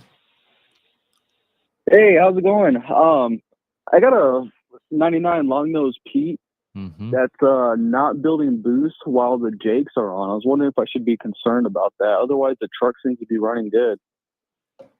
Well, they won't build much boost on the Jakes. What engine is it? It's a 5EK E model. Yeah, those don't really build any boost on your Jakes, especially if it's stock and it has a stock turbo. If you want to build boost on your Jakes and really bring the Jakes alive, you have to get some kind of a quick spool turbo. It does also help to rebuild them. Rebuild the Jake heads. It's really simple to do. You can get the Jake rebuild kits, usually from like your Peterbilt or Kenworth or something like that, and you can do it in chassis. You don't got to take the Jake brakes out, and that will help out. Good deal. That will help out quite a bit. They're pretty simple. Buy the kit. It's kind of self-explanatory. But if you want your E model to Jake really hard, you got to get a quick spool turbo that will build boost on the Jake. Oh, okay, awesome. And then one other thing, is it worth putting automatic transmission fluid in the fuel tanks every blue moon? No. I've seen people doing that. Well, there's okay, awesome. Well, thank you for your time. Well, let me tell you why.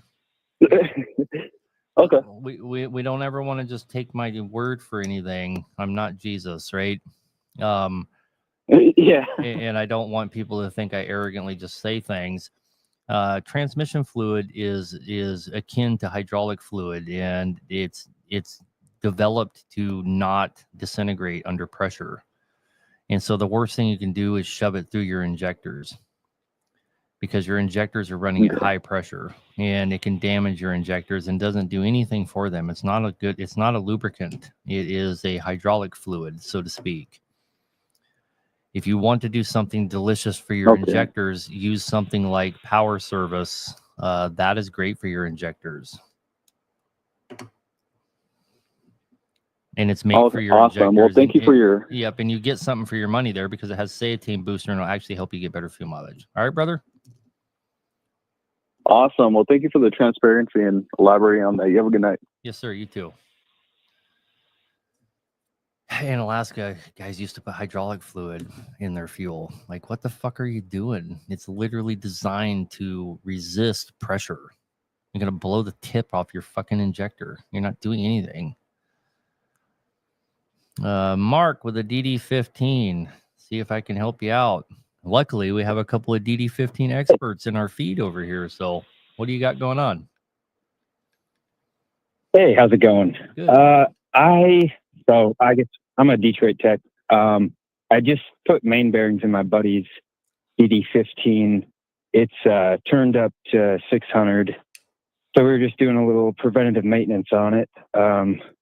Pulled the mains down, actually it was rods that we were having problems on. Pulled on 1 and 2 or 1 and 6, pulled the caps off, and the bearings were loose in the caps. I was wondering if you've ever seen that. Only if they're completely wasted. And or wrong size bearings are put into something with on a crank that's been turned. Yeah, no, completely stock motor. First time doing mains and rods on it. You could just take your finger and you could basically the spring was taken out of the bearings, essentially. So you could take your finger. You can move you can move the rod around. No, not the rod, the bearing. You took the cap off with the bearing still sitting in the cap. It was only on 1 and 6. You could take it and you could just tap it from side to side. It was like the spring was taken out of the bearing, essentially. I don't think there's any problem there. Okay. I mean, the bearings were fine. We put new bearings in it. Even the old bearings. I mean, they were 500,000 miles. I mean, the bearings were, the rods had pretty good, normal wear on them. The mains were perfect. If I looked at the rod journals on it, you could see, it was only on 1 and 2. You could see sideways, going sideways on the rod journals. You could see like markings in it. Almost, to me, it almost looked like possibly those bearings had play in them, and they might have been slapping against the rod journal maybe a little bit. I don't know if that's possible. Not to call you out or be a dick. You claim to be a Detroit technician, right? So how come you haven't? Why didn't you plastic gauge them? Why didn't you take some record some measurements and find out?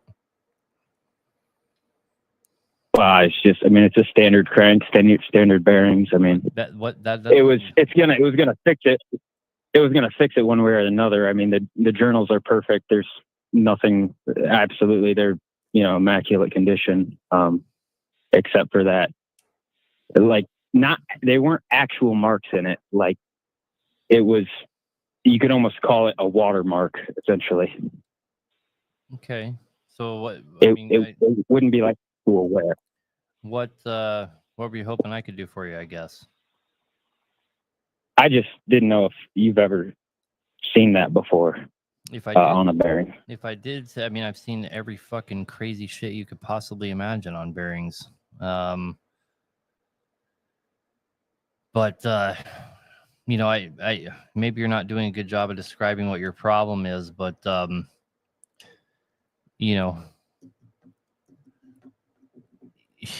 in my mind, you're crazy not to plastic gauge it and see what's going on.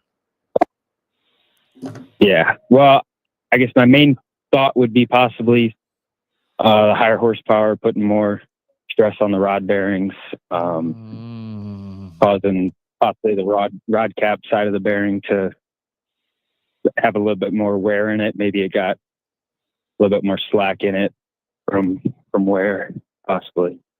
Possibly. I don't know. I would. I mean, But, I would. I mean, truck runs great now. So. Oh, yeah, until it swings a rod. Jesus. Yeah, sure. Well, You should have plastic aged it, brother. Like, again, I'm not trying to call you out, but you should have plastic aged. You should have measured. I mean, you if you have a caliper, you could have measured the journal. You should have. which I can still. Yeah, You should. I mean, I can do that. I would. You should, man. You really should. You should do do Okay. a thorough job, Sounds good. and then you don't have to lose any sleep about it. Yeah, I got you. All right, brother. You can get those Okay. plastic gauges off of Amazon. That's where I get them from. Worldwide Diesel, who does DD15s around the clock, says to mic the bearings. Yeah, and he's right. You should mic. Gotcha. If you didn't throw those bearings away, you should mic the bearings for sure. That's what I actually was going to do. That I still have the bearings, so yeah, mic I them. guess Start there. I'll do that.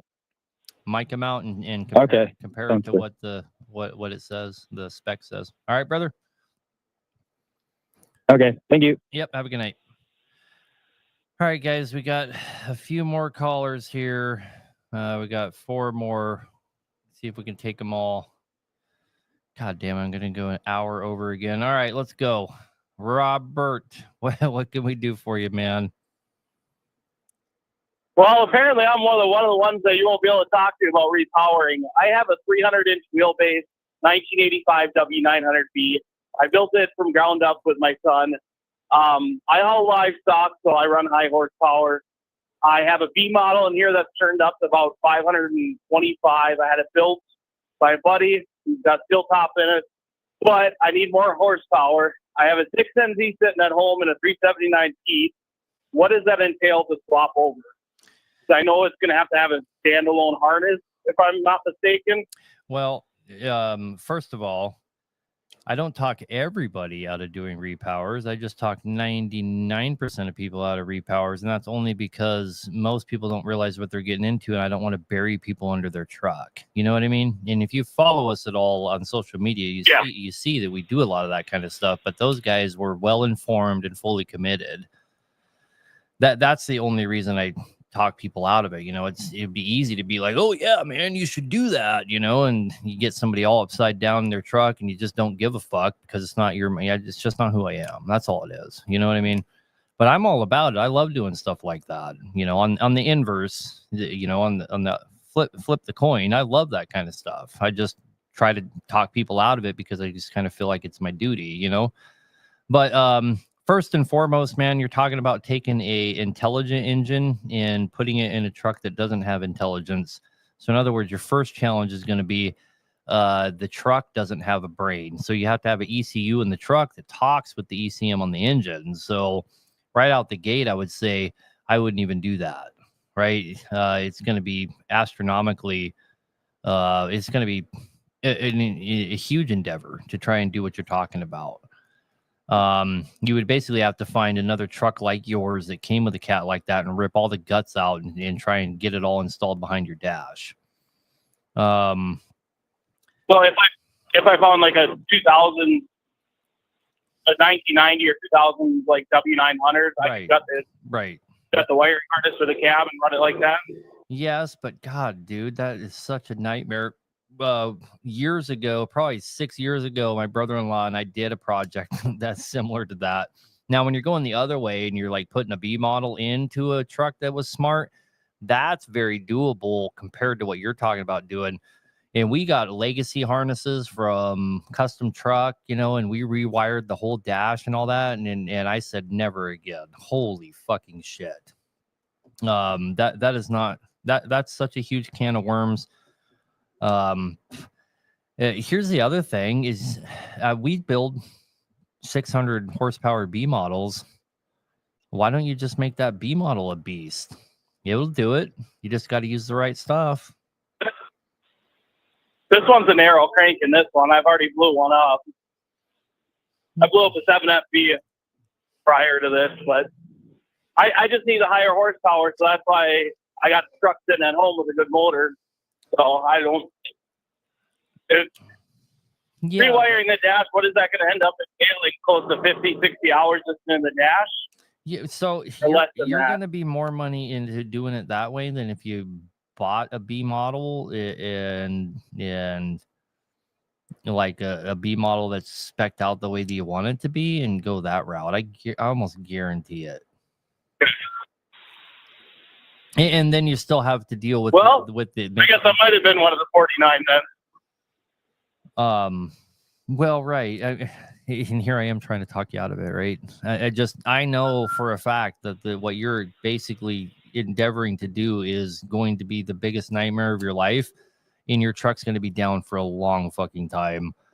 And like, if you brought it to me, I would put in the quote that I wouldn't guarantee I could make it run. Seriously. Okay. Because it's such a fucking shit show. Well, maybe I will be sticking with that B model. Well, do you prefer a B model or C model with higher horsepower on? I mean, I prefer a B model, but we've built shit tons of B models, and I had 3 of my own that would walk the fucking dog. I had B models with hydrostatic retarders on them in Alaska, and all my B models hauled fuel 113,000 on the steepest hills in the United States, and they'd hang in the high side. I mean, you couldn't be behind them because you'd choke out from the smoke rolling out of them, but they'd hang. So I already leave black soot all over the pods that I pull. So. Okay, well, I appreciate it big time. I will let you get to the other calls. I appreciate it big time, and thanks for the advice. Okay, have a good night.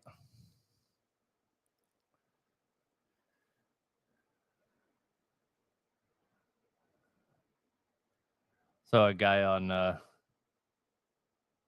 Facebook says that you don't have to have ECM in the dash that has to communicate with a 6NZ. So what do you think is controlling all of that stuff? What are you putting Cat ET on? You have to have Cat ET programmed into your truck to communicate with your J19 to go to all your system. I don't think you know what the fuck you're talking about, buddy. And I don't do a sales pitch on here, so you can't come do a sales pitch on here either. So don't come here and tell people to give you a call. Later, motherfucker. All right, we'll go to the next guy. Kevin Davis. Hello, Kevin. You're on the air. Hello. I just have a real short question. I am a junior in high school going into my senior year. And I'm thinking when I graduate, is it a better idea to go to a trade school or do an internship at a diesel mechanic shop or company? Which one would be a better idea all around? Oh man, you're probably asking the wrong guy. Because I have no formal education of any kind. I didn't even go to preschool, right? So my mom taught me how to read, thank God. Love her for that. She's no longer with us, but she did teach me how to read, and I had a passion for reading and basically educated myself that way. And so everything I've ever learned how to do, I just did it, right? And I think that in this day and age, more and more people are starting to realize that school is just a great way to get into debt and doesn't advance you in any way, shape, or form. So if I was going to do any of those things at all, I would certainly do an internship over some kind of scholarship type thing, if that's what your question is. So my school does a program with UTI, which I don't know where you're from or where you're located, but UTI is a big trade school in Texas, and they do diesel mechanics and auto mechanics. And I could go there, and my dad has a friend who works for a company called ASCO, and he said that they would pay for all my schooling, and I could do an internship over there. But I just didn't know if it was worth it to go through schooling or just figure out how to learn through it by doing the shit yourself. I don't know. In the real world, people don't care about that kind of shit, though. All right. Well, that's a good answer for me. I mean, like, so I'll give you an example. Both of my sons, Oh, I shouldn't say both of my sons. I have several sons, but two of my sons, one when he was 18 and the other one when he was 17, both went to work for our local case dealership. And they just told them that, that they grew up mechanicing, and they both were top tier mechanics for the case within a few months and being paid extremely well. And Case didn't give two shits about whether they went to a trade school or any education like that, right? And I just, in the real world, nobody cares about that kind of stuff. It all sounds good, and the trade schools tell you that it's great, but all the people working at AutoZone or ASE certified, nobody gives a shit, right? Yeah, I see where you're coming from. Yes, sir. I mean, I would go to work somewhere go to work somewhere where they don't try to hold you down and advance that way and get paid to do it. Yes, sir. Alrighty, well, that was my only question. Thank you. All right, sir. All right, have a good night. Yep, bye. All right, one more caller. Thank God we're going to get out of here without going a total hour over. Harmon Grimm, Volvo engine. Hello. Yeah, I was just, hey, I know you're in the Cat and Cummins, Detroit, but I was just hearing what your opinion was on the Volvo D13 Mac MP8. Well,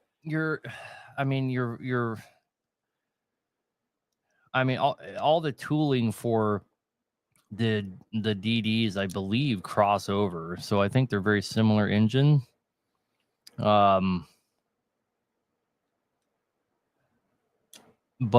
I have never messed with that engine ever, right? So that's the only reason I don't have an opinion on it, because I've never, ever messed with a Volvo engine. I don't know what to say about them. I know that it's like any other diesel engine. But I've never, I know that Volvo engines don't have this reputation for being pieces of shit because you don't hear about it.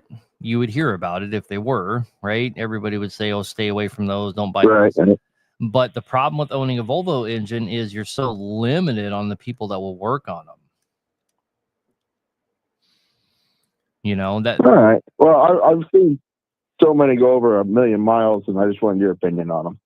Right. I mean, it's like the PACCAR, right? The if you want to hear the callers, you got to be on Facebook or YouTube. We tell you guys that the whole time. So it's Hack Nation on Facebook. Sorry, people are commenting in the TikTok, but it's just like you're good. It's just like the PACCAR engine. I would never want to own a PACCAR engine because when it comes time to fix it, it costs an arm and a leg, and there's only a few people that work on them, and they rape you on them.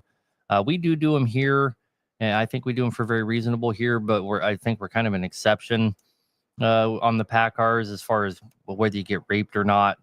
But but no one can say the PACCAR's are not a good engine. They go 1 million miles. They do it all the time. It's actually expected out of them. And you can't say that for Cummins, right? So what's the metric of a good engine? Well, high mileage. So the Volvo's a good engine. No one can say it's not, but I wouldn't want to own one. That makes sense? Yep, absolutely. That makes sense. All right, brother. All right. Thank you. I was just looking for your opinion. All right. Have a good night. Have a good one. Bye. You too. I'm going to go ahead and take one more. Somebody called in, but I'm not taking any more after that. All right. Johnny, what can I do for you, man? Hey, I'm just calling in, watching your show every now and then, and just wanted some pointers, some opinions. On? So, I went through the trade school, right? Grew up mechanicing, kind of like your sons, and ended up moving to the dealership. Did some work through the dealer, did some work through private shops, learned how to do this, that, right? And then I kind of, we shop work that did deletes and stuff like that. So then, now I'm in my, later 20s. So it's like I started up my own shop 4 months ago, and I'm doing all right. Like I'm definitely making a lot more money than I ever did working for somebody else. But is there any pointers on, what kind of work you would take on? Like, would you say I should start like CVIPs and stuff? I know it's all very self-opinion based. But Well, I mean, what do you specialize in? well, right now, like I'm doing an 871. I'm doing rebuilds on Cummonses, and I've done 3 in the past 4 months, and it's keeping me busy. But I am just pretty much one man right now, and I know that sometimes they say it's better to stay small if you're not planning to go real big. Your liability stays small. It does, yeah. Some pointers. Because I'm only worried about myself, right? So, but I don't know if I employ or I got the shop space to do it, or if I, expand what I do. So, some pointers. Some pointers would be, yeah,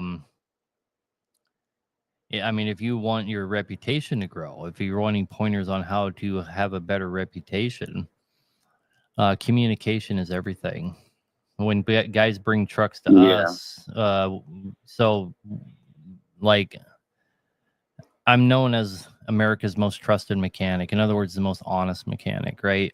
And the way that we make that happen, like not just say it, the way that we make it happen is, number one, we don't even let people bring their trucks here until we've given them a quote. So we give people consultations on the phone, and we try to figure out everything that's going on with their truck before they even come here, or just tell them they don't even, we fix more trucks over the phone than we do fix at this shop. And that's just because of our process of figuring out what's going on with it before it even shows up here. Then we give them a quote up front. Then so they know what they're getting into before they even get it and come here, right?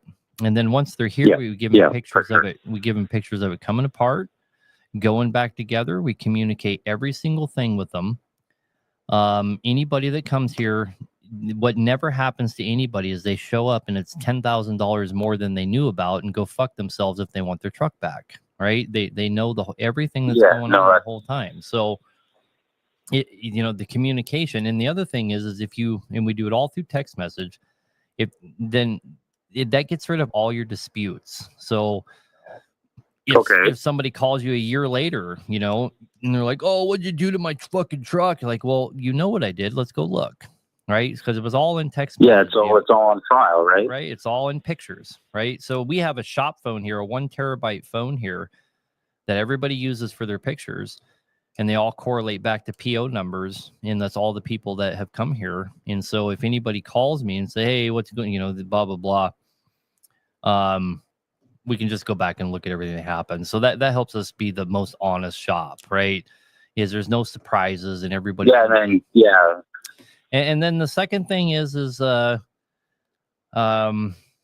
recognizing installation errors and fucking standing behind your shit. Make sure you charge. Yeah, just putting it. Yeah. Make sure you charge enough money, and have enough money on hand to stand behind the work that you do. Yeah, for sure. No, that's kind of how it is. Because right now, nothing is through text message. It's all just word by mouth over the phone. Yeah. And I'm not doing quotes at the moment, right? So like when the guy comes in and says, "Hey, he figures something's wrong with his engine. I'm doing my diag. I'm like, yeah, you got something wrong with your engine. I tear it apart. And sure enough, I record everything I do, and I put that all in, my stories and stuff. But there's nothing actually there's no pictures. There's no quote, right? I'm telling him, here is my rate. Here's my hourly rate. And as long as it takes me, like, I'm going to be very honest with you, how many hours it takes me. And it's not absurd, right? It's within what I can do, and it's reasonable. And because my rate is lower, these guys that are bringing them understand that, and that's why I haven't been doing quotes. But if I want to expand, I'm going to hire somebody to either, to help do some stuff, like obviously cleaning. There's obviously stuff they can pull apart without me there. Yeah, hire a guy to tear shit down and clean parts and all that and prep in front of you. But my advice would be quote up front, raise your price, stand behind your shit. People care more about just be reputable. People care more about that than they care about you having the cheapest price in town. Yeah. If you want, that's good. If you want guys to tell people about your shop, be the most open guy on planet Earth, and get on social media. No, that's awesome. You get on social media. Yes. Yeah, well, that's how I found you, I guess. Hey. Well, I mean, you think about it, man. Ads in the yellow pages don't work. That's not the age we live in. No, they don't. No, you can't go. You can't put your name on a book anymore. Nobody reads the book, right? They buy it online. Yep. So here's the thing, man. When it comes to doing social media, everybody gets caught up on, making a good video. And here's the thing you need to understand. You don't decide what's a good video. We do. Everybody wants to talk about the algorithm, but what people don't understand is the algorithm is us. You don't. Yes, it is. You don't get to decide what a good video is. You just make videos and post them, and don't worry about whether they're good or not. We'll decide for you, and you'll know when it starts blowing up. Well, I know exactly. Just watching your videos, it's the ones that you just pick up your phone, you make a quick TikTok, you post those, and all of a sudden, those are the ones that go crazy. It's not the videos that you spend the extra hour on or whatever. It's the ones that you just make on a dime, and those are the videos that people are like, you know what, those are the people they relate to that anyways. So it's not up to. I know it's not up to. So that is a good point. And I'll start like I said, it's been 4 months, right? And I am making pretty good money, and I got some money to fall back on. So it's like starting a business is hard in any day and age. So it's slow, but and find a reputable company to buy all your stuff from and get all your stuff from one place. That way you have more pull. Yeah, right now it's all Right now, it's all from a dealer. It's all from Kenworth or Pete. So it's stupid high prices, and I don't get any discounts, but it's all dealer. Call Highway and Heavy Parts and tell them I told you to call them and get set up. I will do. With them. They also give you once you hit 50,000 with them, they make you a gold whatever. And they give you once a year blanket warranty, whether it's your fault or not. Damn, no, that doesn't even take very long because with 3 rebuilds, you're up to $50,000, right? Yep, give them a call, man. You're crazy not to put all your stuff into one basket. All right, man. Perfect. I will do that. I gotta go home. Good luck. Okay. Are you in my area? Okay, all right, no worries. My name is Johnny Cornelson. I am in northern Alberta. You talk about Alaska a lot. I'm in northern Alberta. Oh man. So you're red There's tag, a lot. you're red tag certified or whatever it is? Yeah, I'm red sealed, yeah. Red seal, yeah.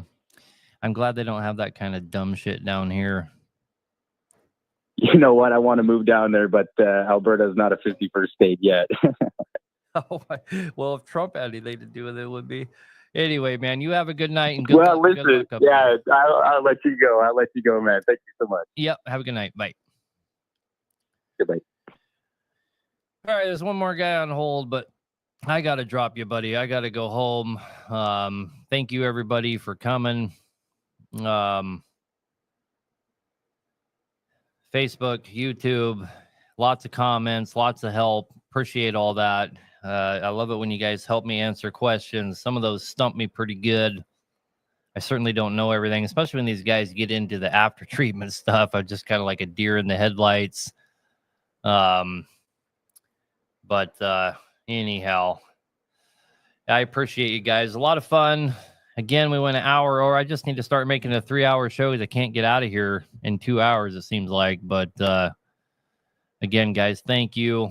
I'll see you next Wednesday. Appreciate you. You guys have a good night. Love you long time.